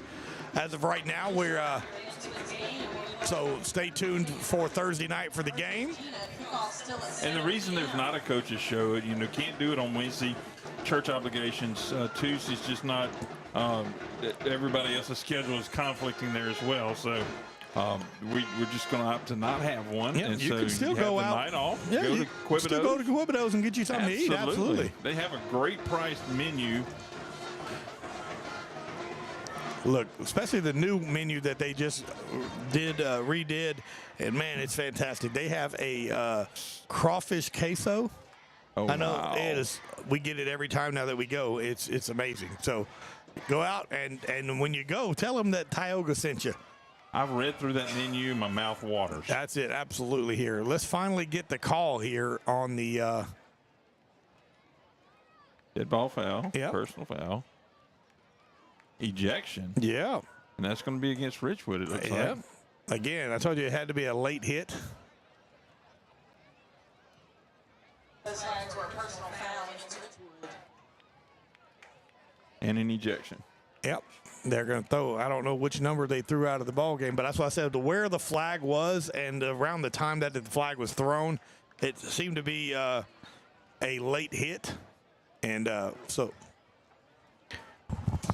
someone was ejected there, so we're going to continue on here. Tioga's going to have great field possession to start off here in their first drive of the second half. Two receivers far side. One is your near side. That's Curvin Johnson all alone there. Case Malone, he's going to hand it off to Ponch. Ponch cannot do anything with it. Tackled by number 15 for Richwood. Richwood got around that left side quick. Yeah, loss of a couple of yards there. It's going to bring up second down now for Tioga. I do like the matchup at the bottom of your screen here. Single coverage right here, Curvin Johnson. The hops that young man has, Curvin Johnson, you got to give him at least a try, and let's see what he could do and just throw one up there. Christian Isles is coming down there now. Love to see a little slant right there by 19. Ryan Reeves gets back into that fullback spot. Case Malone man for the play. Checking the offense, checking the defense. Case looking to throw, and he does. That's Curvin Johnson, and Curvin breaks some ankles, still on his feet, falls forward, gets back to about the line of scrimmage here. That's going to bring up third down here. So no gain on the second down pass to Curvin Johnson. That'll bring up third down.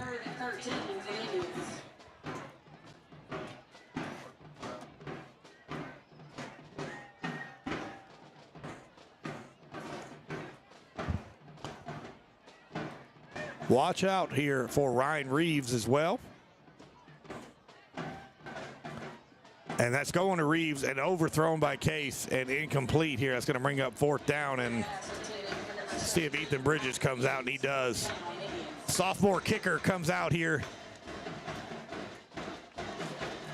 It's going to be a 25-yarder, which is well in Ethan Bridges' range. Final score for the Menard Abbeville game. Menard wins by 1 point, 15-14. When the game is over at 9 o'clock, you know it's a run-heavy ball game. That clock keeps on running, Yes. keeps on running. We're just now starting the second half, and Menard's already done, so that's crazy. That is insane. Ethan Bridges. 33-yarder? Yep. Yep. Kick is up, and the kick is good. Ethan Bridges with a 33-yard field goal, and Tioga extends the lead to 38-16 here with 6 minutes and 57 seconds left here in the third quarter. We're going to take a break. We'll be right back here. Tioga on top, 38-16. Our mobile banking app is changing the way we bank. Things are getting easier, transactions are getting safer, and you have access 24/7. All the functionality of banking you're used to, made easier to use, anywhere, anytime, and more secure than ever. Simple, seamless, safe. Download our mobile app today.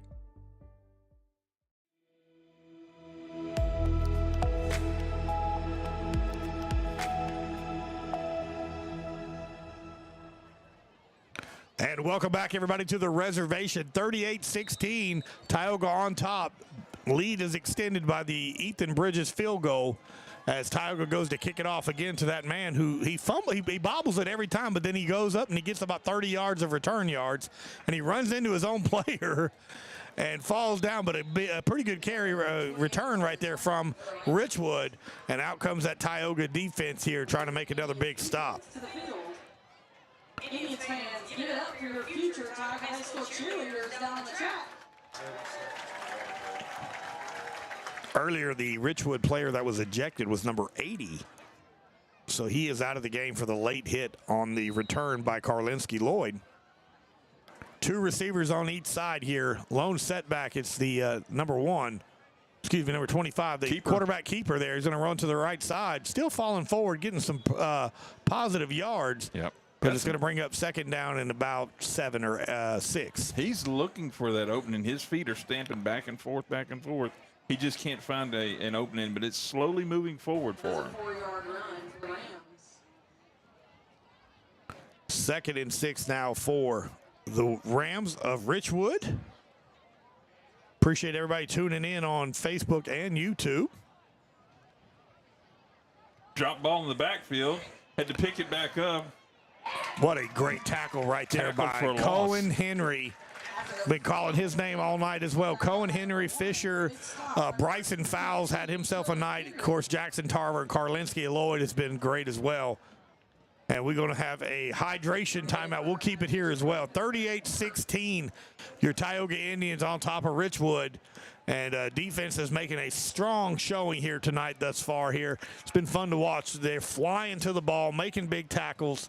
They give up some yardage, but it's kind of a bend, not break type of defense, and they've really stepped up tonight, Chuck. They really have. You know, Richwood's found a few holes, and when they found them, they've exploited them really well. But that defense for the Indians has, like you said, they've really come back and made the corrections, and Coach Mooter and that defensive core has really just come back and sealed those holes back up. And then I guess they find another one somewhere else. But again, defense and the Indians are not breaking on this one.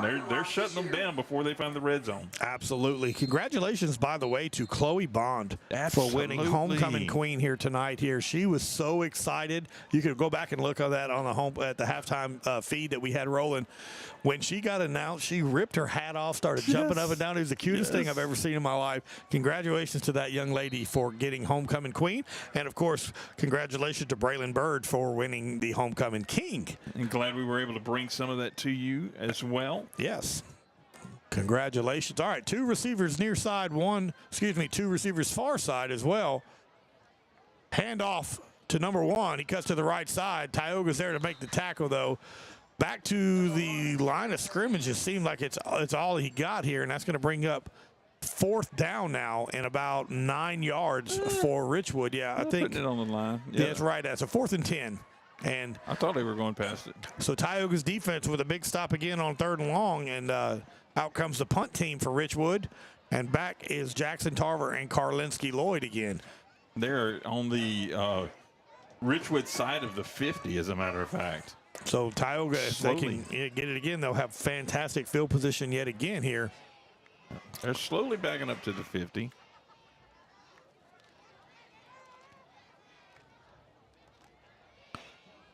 Oh, my goodness. And Karlinski did not call it, got hit immediately, but Trayshawn Fisher there. And now a flag comes out late. That's okay. He didn't call fair catch. No, but let's see what happens here. There's the white hat. Yeah, let's see what the Coming white in for hat says here. conference.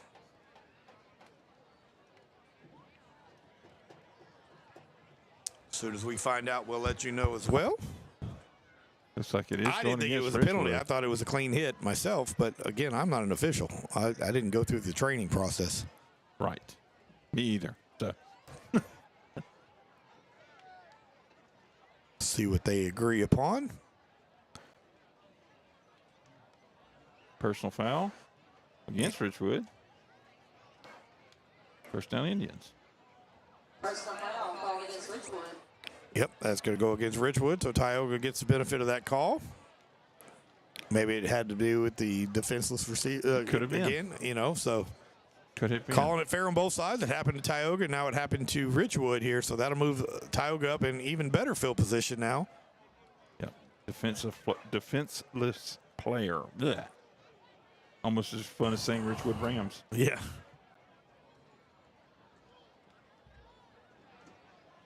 So Tioga will get the ball here after the punt in great field position.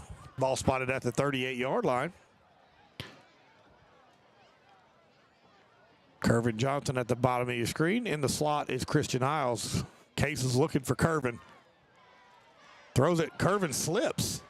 Can't make a play on it at all. As soon as he tried to plant his foot to extend and try to get up there to catch it, the turf monster grabbed him and shoved him to the ground here, but incomplete here. So 2nd down and 10 for your Tioga Indians. New turf, trying to work out some of them monsters That's still. it. A little moisture out there. He's like, hey, let's do it again. Case throws it to Angelo Shelton, and Shelton does a great job of getting some separation right there. And a big catch by Angelo Shelton, number 10. Brings up our what?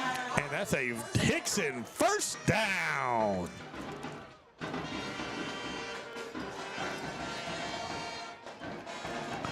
Tioga in the hurry up here. Case Malone found his groove, looking to sling it again. Case throws it over the top, and his arm was hit as he throws, incomplete. Intended for number 34. That's David Garrett. Incomplete. But as soon as Case let go of the ball, his arm was hit, or as soon as he was making the attempt to throw, Case was hit. So it's incomplete. Tioga, Kewan Kyle out there along Christian Isles. Kenny Ponch in the backfield. Hands it off to Kenny. Kenny is just such a patient runner. Falls forward about down to the 9-yard line. But if you watch Kenny, he waits for his blocks to open up. He don't just bulldoze somebody. It reminds me of, if anybody who's a big football fan, Le'Veon Bell for the Pittsburgh Steelers used to grab the back of his lineman's shirt and just wait for the hole to open up, and then he just, boom, he's gone.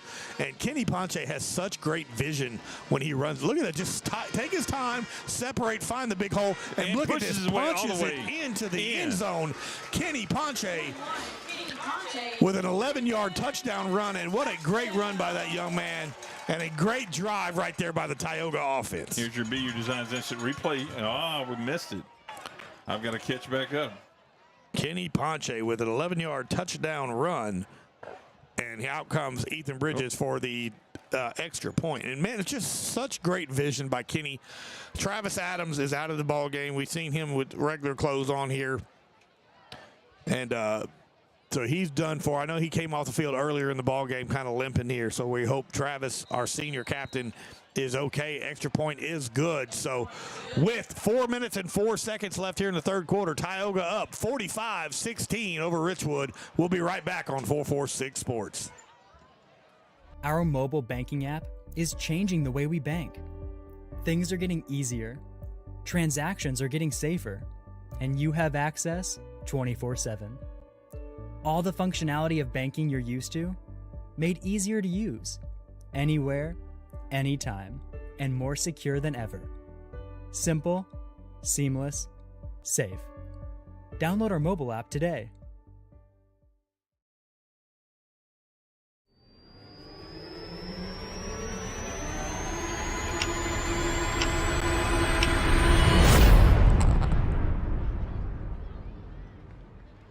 And And welcome back, everybody, here to the reservation. 4:04 left here in the third quarter. Tioga up 45-16 over Richwood. Ethan Bridges getting ready to kick it off.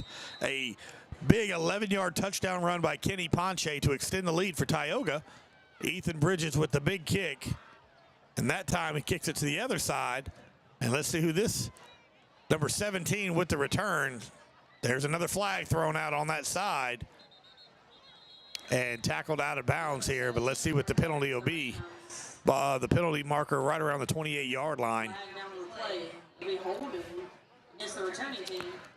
Yeah, right in. That's what I was going to say. Right where it was thrown at is right in the area where they normally call holding, so that'll back them up even more.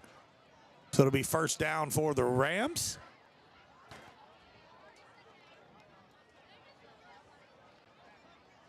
(27-13). Leesville over Pineville right now in the fourth quarter. You have to update them with ours as well. Yep. Yeah, I sure do, don't I? I better step up my game. 45-16, your Indians on top of Richwood. Can't do it all, Billy. I know.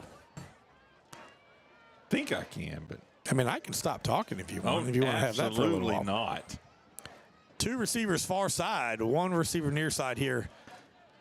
And I can point it to camera on you, too. How about that? There's that read option. They're going to hand it off to the running back. He goes out of bounds, only picks up a couple of yards here. That'll bring up second and about 7 yards here for the Rams. 3:42 left here in the third quarter. Tioga just kind of methodically wearing down this Richwood Rams offense.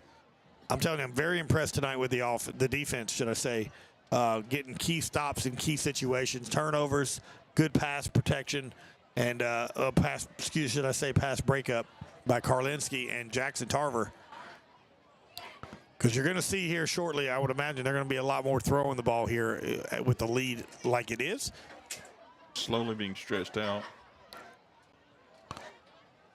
Hands that read option. He pulls it back into his chest. He's going to keep it himself, and that's a big run by number 2.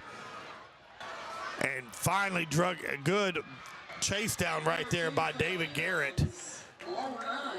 And that's that good quarterback keep option there, and that's a huge pickup right there for the Rams. That'll bring up first down on the other side of the field now. And Garrett with a touchdown saving tackle. 35-34 Ash on top of Opelousas now with 2:55 left to go in that ball game. Ash was down at one point. 2 touchdowns as coming back now to take a 1-point lead. Here we go. First down for Richwood. Read option again. Gives it to number 1. And big chunk of yardage right there for Richwood. That'll move the chains again. They're liking that RPO. It's working. It's working. It's wearing it down, you know. Tioga's done a great job of containing that for the most part. Quarterback keeper Champion does just enough to kind of slow him down a little bit. There's a flag, and that's going to be right in the area of holding again. Back there where he had a grasp on the quarterback. Two things that could have happened there. It could have been a holding or it could have been a face mask. I didn't see the face mask.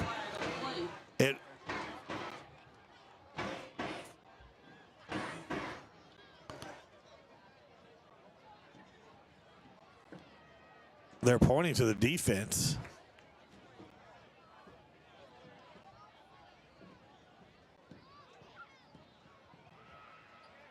Yep. Personal foul. It was horse collar. Okay, that's what I said. It could have been a couple of things there. That's going to be a horse collar tackle on Tioga, so that'll move them even closer there. So it'll be first and goal to go now for Richwood with 3 minutes left here in the third quarter. Tioga on top, 45-16. St. Mary's 43, Manny 26 here as they hand it off to number 1 again. Hit by a wall, and look at Javion Champion just absolutely almost like a wrestling move, about to suplex him right there. Like he's trying to, was it wrestling with the suplex? He had him there and he was throwing him back over his shoulder here. So Javion Champion with the tackle, saving the touchdown. Where they're trying to wrestle the calves, calf wrestling. It's going to bring up second down now and goal for Richwood. Oh, he hits the running back in the backfield. Bryson fouled it, but just touchdown. Let's see what the flag is. Looked like one. I don't see a flag, I but thought I saw something. No, that's going to be a touchdown for Richwood. Okay. Thought I saw one tossed in the end zone there. Richwood will go for 2 as they've done all night long. So far, they're 2 for 2 on 2s with 2 minutes. Funny you should say that. They're not going to get the playoff. Oh, they let him go. The play clock is denied. Good stop right there by. See, I did the announcer jinx, and it worked out in our benefit. So 2-point conversion is no good. With 2 minutes and 16 seconds left here in the third quarter, 45-22, Tioga on top of Richwood. We'll be right back.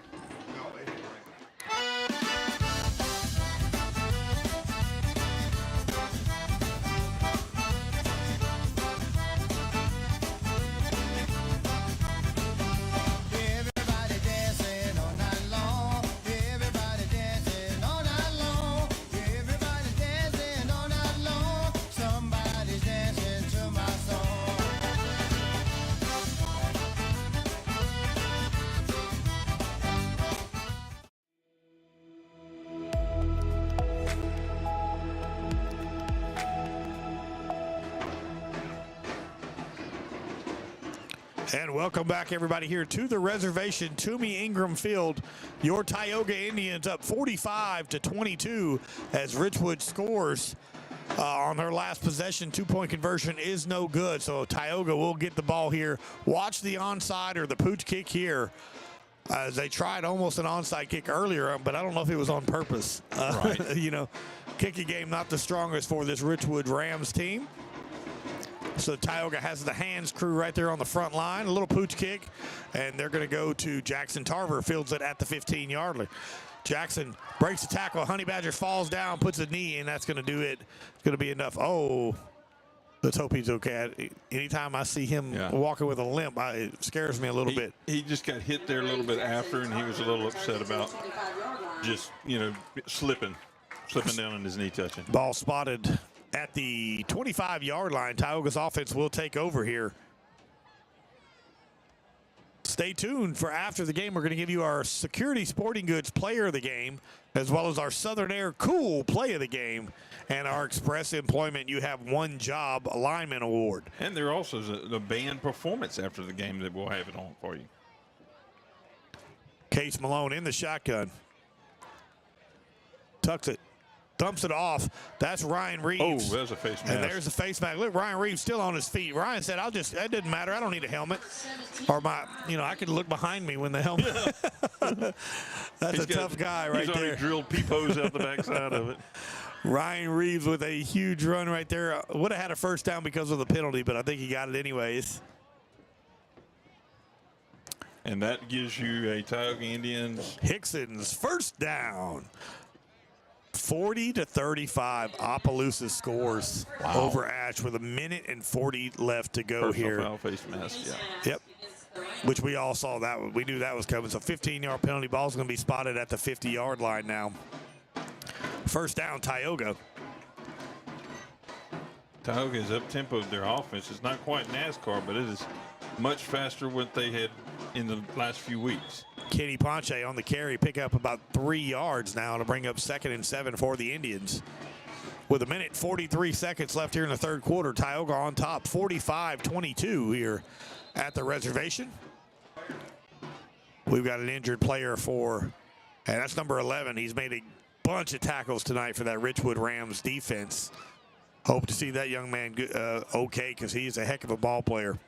Again, did not get a roster from Richwood. We asked for one, they didn't have it, or they didn't give it. So all we have is numbers.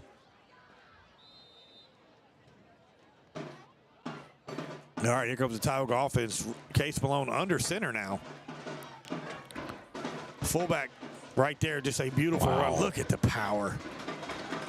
Good. Was that a fullback run by Christian Isles? My goodness, we hadn't seen that. What a phenomenal push by that offensive line, too.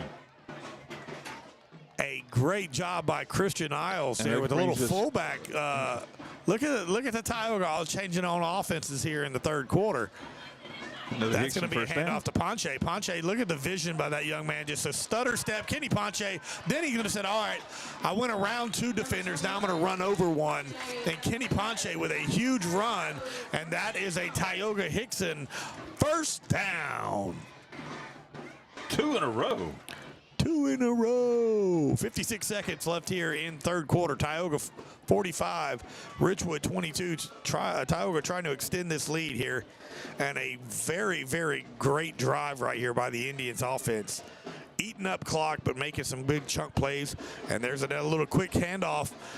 Look at Angelo Shelton into the end zone. Easily in.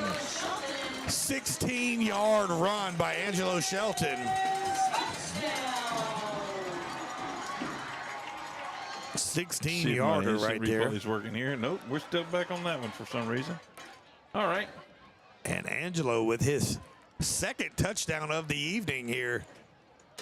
Tioga extending that lead here. Ethan Bridges comes out for the extra point. Still got 27 seconds left here in the third quarter.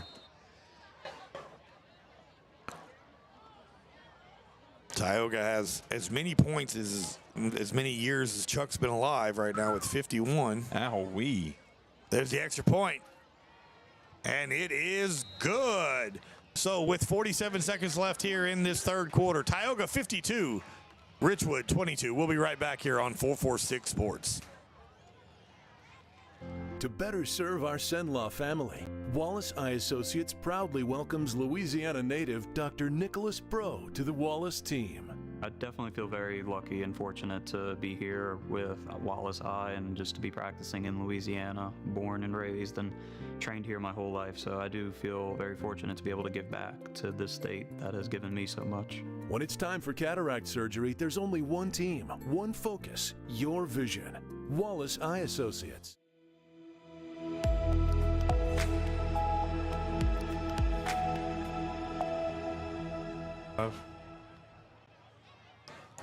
Welcome back, everybody. Here, 47 seconds left here in the third quarter. Tioga extends their lead 52-22 as Ethan Bridges gets ready to kick off here for the kickoff after the Angelo Shelton touchdown run right there, his second score of the night. As Tioga has extended their lead to 30 points here in the third quarter. Homecoming night here at the reservation. Don't forget, next week here we'll have a home game Thursday night here at the reservation against the Gina Giants. See if we can repay a big loss that we had. Our first loss last year was against those Gina Giants. See if we can try to, repay the debt there and try to give them theirs. Nice. Huh? 47 seconds here as we're getting ready, as Ethan Bridges gets ready to kick off for your Tioga Indians. There's the boot. Fielded at the 3-yard line. And there's the speed. Still on his feet. Oh, my goodness, he's quick. Brought down from behind. That he seems like when he needs to put in a second gear, it's very effortless. That young man, I'm kicking it away from. I'm almost kicking it out of bounds. If we can't get it into the end zone, I ain't going to kick it near that young man. He has got a burst of speed as the clock continues to run here. See what the flag is here. Brought down by number 37 for the Indians.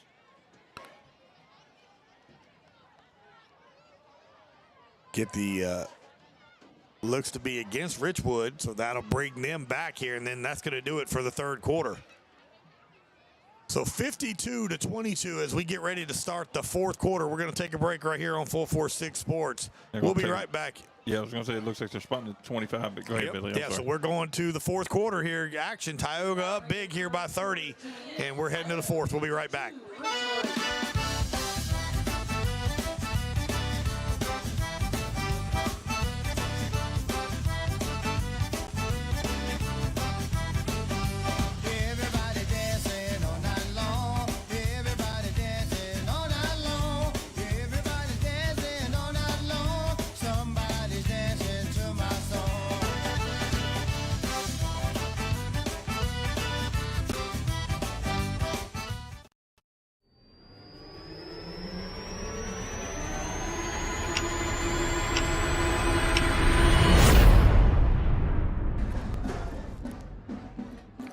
Welcome back, everybody, as we get ready to kick off the fourth and final quarter here live at the reservation. I am Billy French alongside Chuck Perkins, and what a pleasure it has been to call this game tonight. I've had tongue-tied all night with Richwood Rams, all this other stuff, and then, man, we've had so many touchdowns, 52-22. Tioga on top of Richwood here as Richwood offense gets to come back. Scored on their last drive, but then Tioga does what Tioga does, man, which offense has not been an issue this year as well. It's been a great season for the offense. We've had some issues on defense, but it looks like it's been figured out for sure because the defense is playing lights out tonight here. So here goes Richwood. They've done a lot with that read option ball on the ground. Quarterback picks it back up. And look at the Javion Champion and a host of Tioga defenders. Just nowhere to go. That line made its way through there and just started getting him where he had nowhere to go. He was looking for options and couldn't look downfield. Trayshawn Fisher with the tackle there for Tioga, and we've got an Indian down.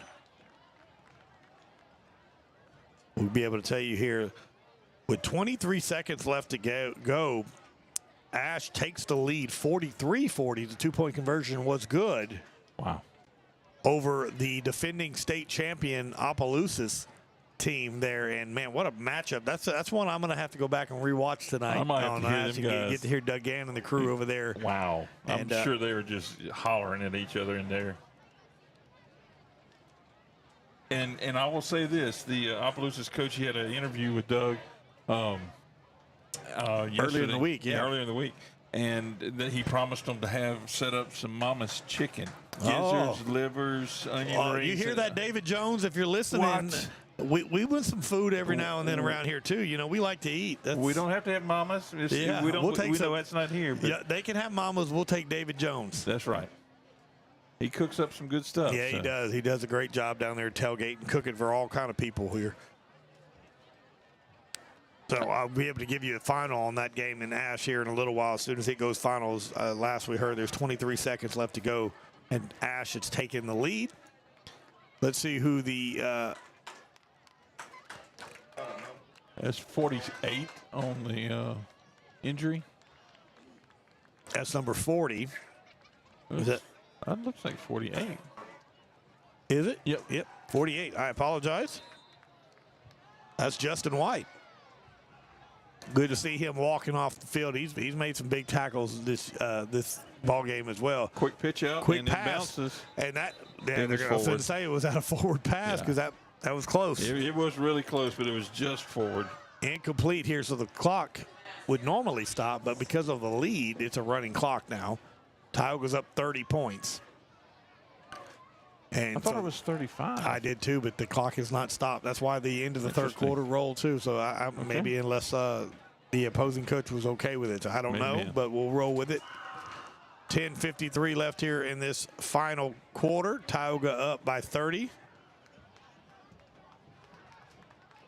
Not fussing. I like it, but looks to pass to the right side. Nobody there, and there's a Tioga. Oh, yes. Look at that. Who is that? None other than Mr. 3, Javion Champion. Big tackle right there in the backfield. Huge sack by Champion. And that's going to bring them way back there on fourth down now. And with the lead like it is, I seriously doubt they're going to punt. They're going to go for it, I would imagine. I would punt it still, just for score-wise, and Tioga set up, getting ready to receive the punt by Jackson Tarver at the 43-yard line. We'll just say fourth and long, huh? Yeah. Beyond our what did I say was going to happen earlier, Chuck? We'll see. You'd like I know what you said you'd like to see happen. I'm going to leave it alone just to see. Let's see if it's a little low and he can field it, and man, you get a burst. Hopefully let's see what the Honey Badger can do right here. It's pretty good. He's going to let it go, and it's going to get a around the 48-yard line. I'm sure the coaches called him off of that. Yeah, they heard me. They didn't want my predictions to be right. 9:31 left here in this ball game. Tioga up 52-22. They probably said, we didn't feed that guy. We can't let the prediction be right. Yeah. As you can hear the Tioga band in the background. Cheerleaders are down there dancing along to it. And Apache Bells as well. It's always a big game when you can win on homecoming night, man. It sets the tone for the entire weekend. Of course, all the dance and all the the hoopla that goes along with homecoming. It's always a little sweeter with a W at the end of it. So Tioga up by 30 right here, and it looks like the wind's in hand here as the offense.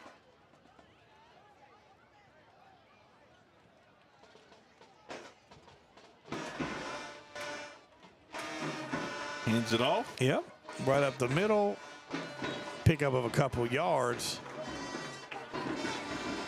as Ronnie Stevens into the ball game at quarterback now for your Indians, along with Kentavious Bates will be running the ball.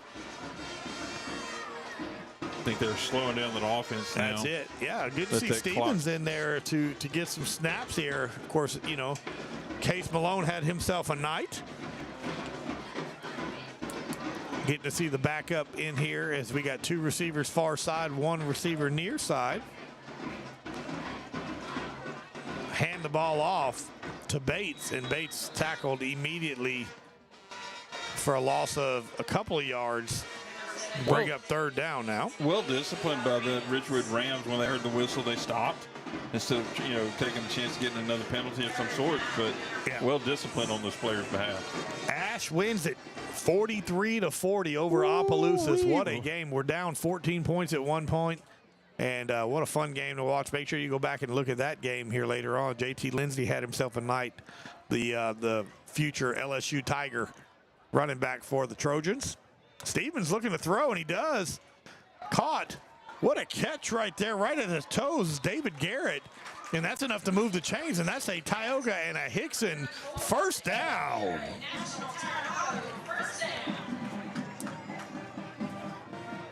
What a play by Stevens here. Getting to see him get a little work here early on. We haven't seen him all season long.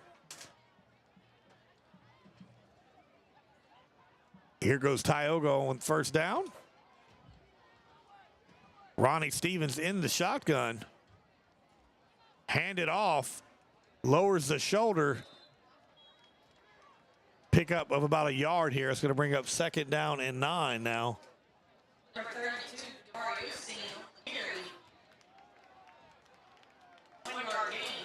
That was a carry by number 32, Damari Osteen. And out of the game he comes, and let's see who goes in for him. That's David Garrett.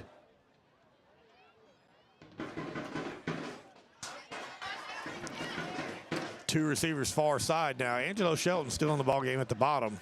They're going to hand it off and then hit. There's number 11. And that's Kentavious Bates with the carry. Some push-ups down there, number 11 for Richwood Rams. Absolutely. Oh, yeah, there we go. Hey, my mic muted, Mike. Mike muted Billy. There we go. See, it's not easy to do that talking thing. You get tongue-tied pretty easy, huh? Yeah, I'm meeting one of the coaches here from Richwood over here next to us in the box, Mr. James Taylor.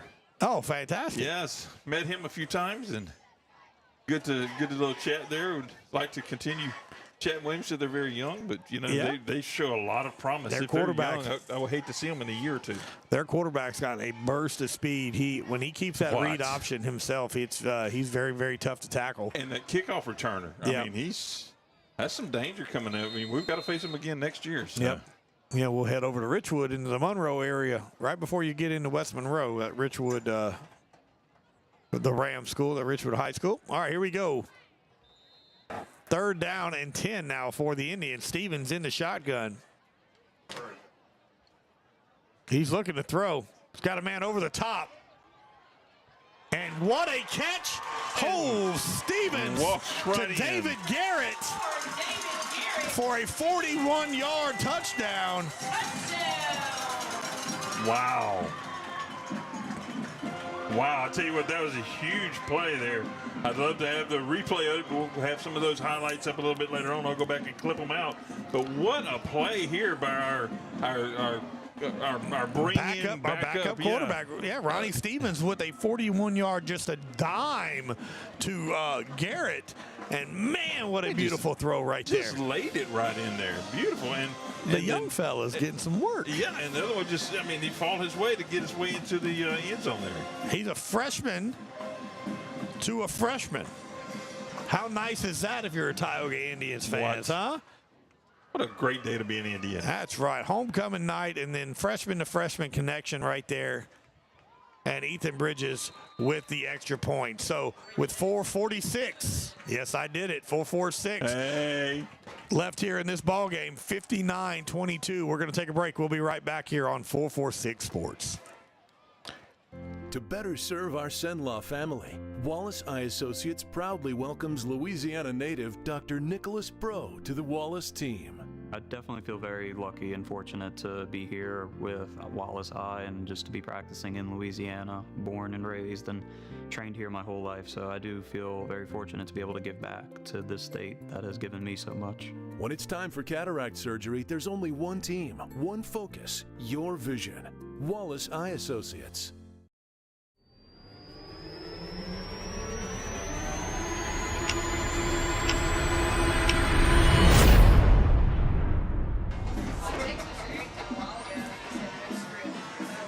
Welcome back, everybody. Here, 3 minutes, 50 seconds left here in this ball game. Tioga extends its lead 59-22. Great job by Stevens to Garrett. The freshman to freshman connection right there for the 41-yard touchdown pass and catch. And clock will continue to run as Ethan Bridges gets ready to kick it off here. 3:30 left here in the ball game. Very proud of that little freshman deal. 41-13, Leesville defeats Pineville at the Wampa Dome in Leesville here tonight. Don't have a stat chart on what Mr. Ford did in Leesville, but he normally is the runs the show over there at Leesville. As we get ready to kick off here from the 40, Ethan Bridges kicks it low and into the end zone, and no return there. And good kick there. So 59-22 here. Stay tuned after the game. We're going to announce our, Security Sporting Goods Player of the Game, our Southern Air Cool Play of the Game, and our Express Employment You Had One Job Lineman Award here. So stay tuned at the end of the game. We're going to announce that as well.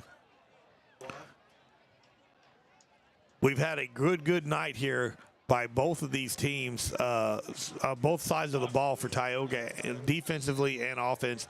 Offense has been clicking really well. Defense really stood up and made a heck of a ball game here tonight, making some big plays. And this last 2.5 minutes here is a run to the outside, still on his feet. What a run. Finally pushed out of bounds by Damari Osteen, and that could have been a touchdown. But Aiden Young coming into the ball game for Tioga, number 66 as well. I love this getting the younger guys in there, and I'm sure that was an agreed upon thing between coaches. Yep. But I mean, even so, if it wasn't, I believe both sides have done their substitutions. Absolutely, yeah. Aiden Young, a senior, coming in for Tioga here. Hand the ball off to the right side and tackled. What a great job. That's number 46 for Tioga. That's Tanner Marquise, the sophomore, with the big hit. And it's going to bring up second down and about 4 now with 1:23 seconds left here in the ball game. Big win for your Tioga Indians here tonight on homecoming night. Quarterback keeper to the right side. Ball on his lead tackle. Another tackle right there. That's Jaden De La Cerda. Very patient running there. With the tackle, yeah. De La Cerda with the good tackle. Of course, that's another sophomore. You're seeing a lot of the young guys into the game here with 50 seconds left. You got to build the program to make it blossom. Every snap is so crucial for these young guys, and they're doing a good job here against this first-team offense of Richwood. See if this defense can hold them and keep them away from a touchdown, as we've got a timeout here. That's a timeout, okay. False start, excuse me, not timeout. So that, I don't know if they're going to be able to get another snap off in time. 20 seconds left here. Finally get that clock back up. Yeah, they're not in a hurry. That's it. That's going to do it here. They're going to go ahead and let the clock run out with 10 seconds here. So a huge win on homecoming night for Tioga, 59-22. What a game here by your Indians here. Wow. We're going to take a break. We're going to come back. We'll announce all of our winners here. But 59-22, Tioga gets the win on a big homecoming night here. We'll be right back on 446 Sports. In Central Louisiana, you might see me at the ballparks or soccer fields, or we might cross paths at the grocery store. I'm your local Farm Bureau insurance agent, your local expert when it comes to protecting what you love and depend on. I'm Jason Hawk. Learn more about how Farm Bureau Insurance can save you time and money. So talk to Hawk at 318-791-HAWK and let me help you protect your biggest investments. Real service, real people. Farm Bureau Insurance.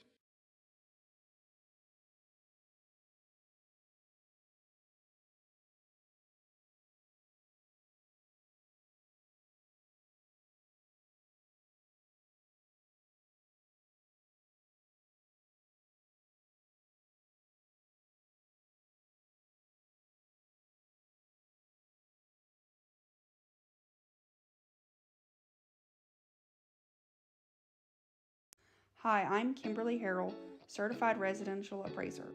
I am currently a leading provider of appraisal services for mortgage lending, employee relocation, estate planning, and community property settlements. My experience in real estate over the past 13 years and currently serving as president of the Greater Central Louisiana Realtors Association has given me a clear understanding of the real estate world and the ever-changing market we live in today. For any of your valuation needs, give me, Kimberly Harrell, a call. Are home problems turning your life upside down? Trust Southern Air Cooling, Heating, and Plumbing to save the day. From keeping you comfortable to plumbing repairs and even generators, we do it all. Southern Air Cooling, Heating, and Plumbing, your one-stop solution for AC, plumbing, and generators. If you need us to save the day for you, call Southern Air Cooling, Heating, and Plumbing or visit us online at southernairnow.com.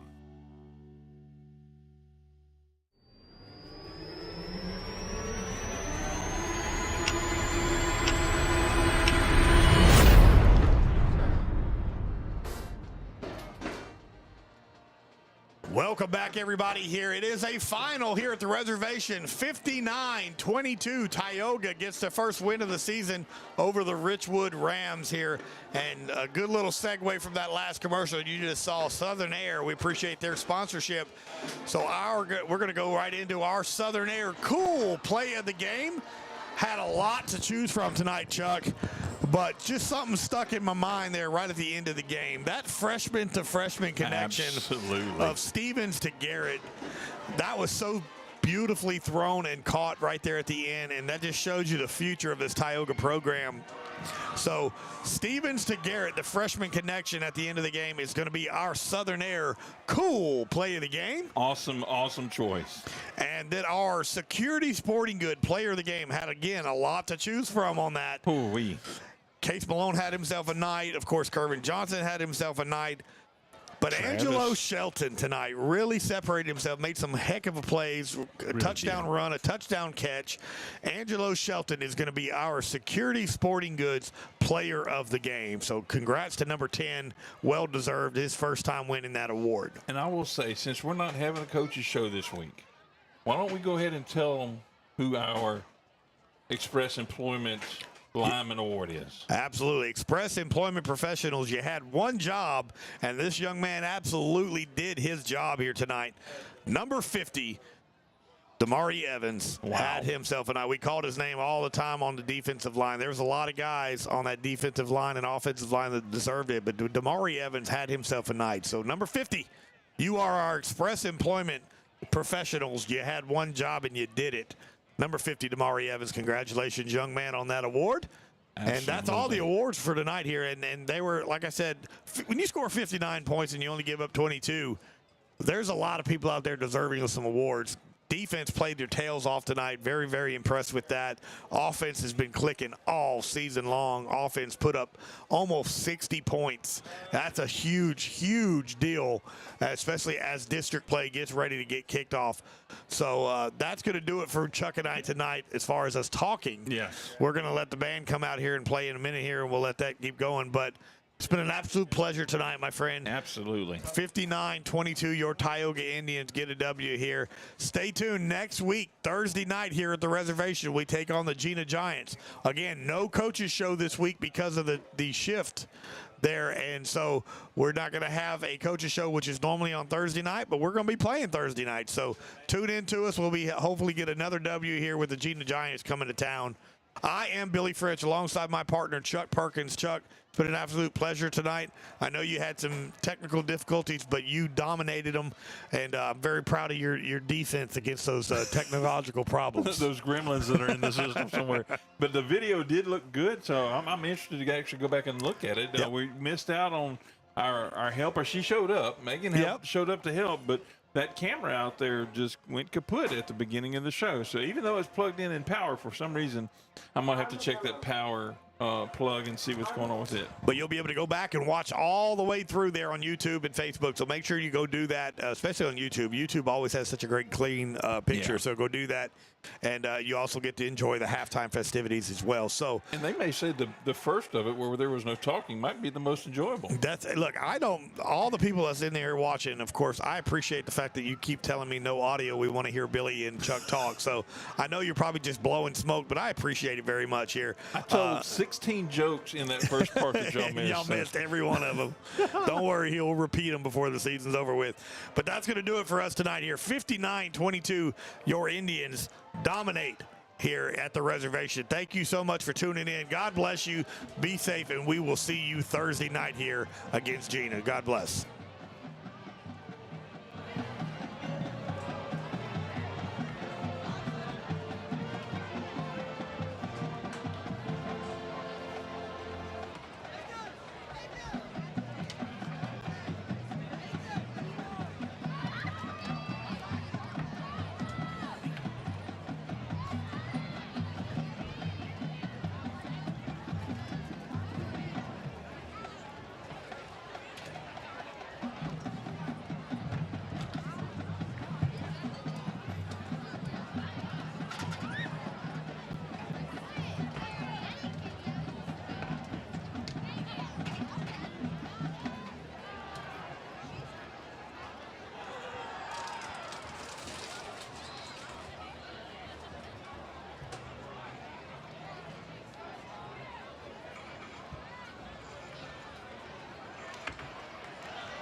direction of Josiah Faber and Miles Thompson.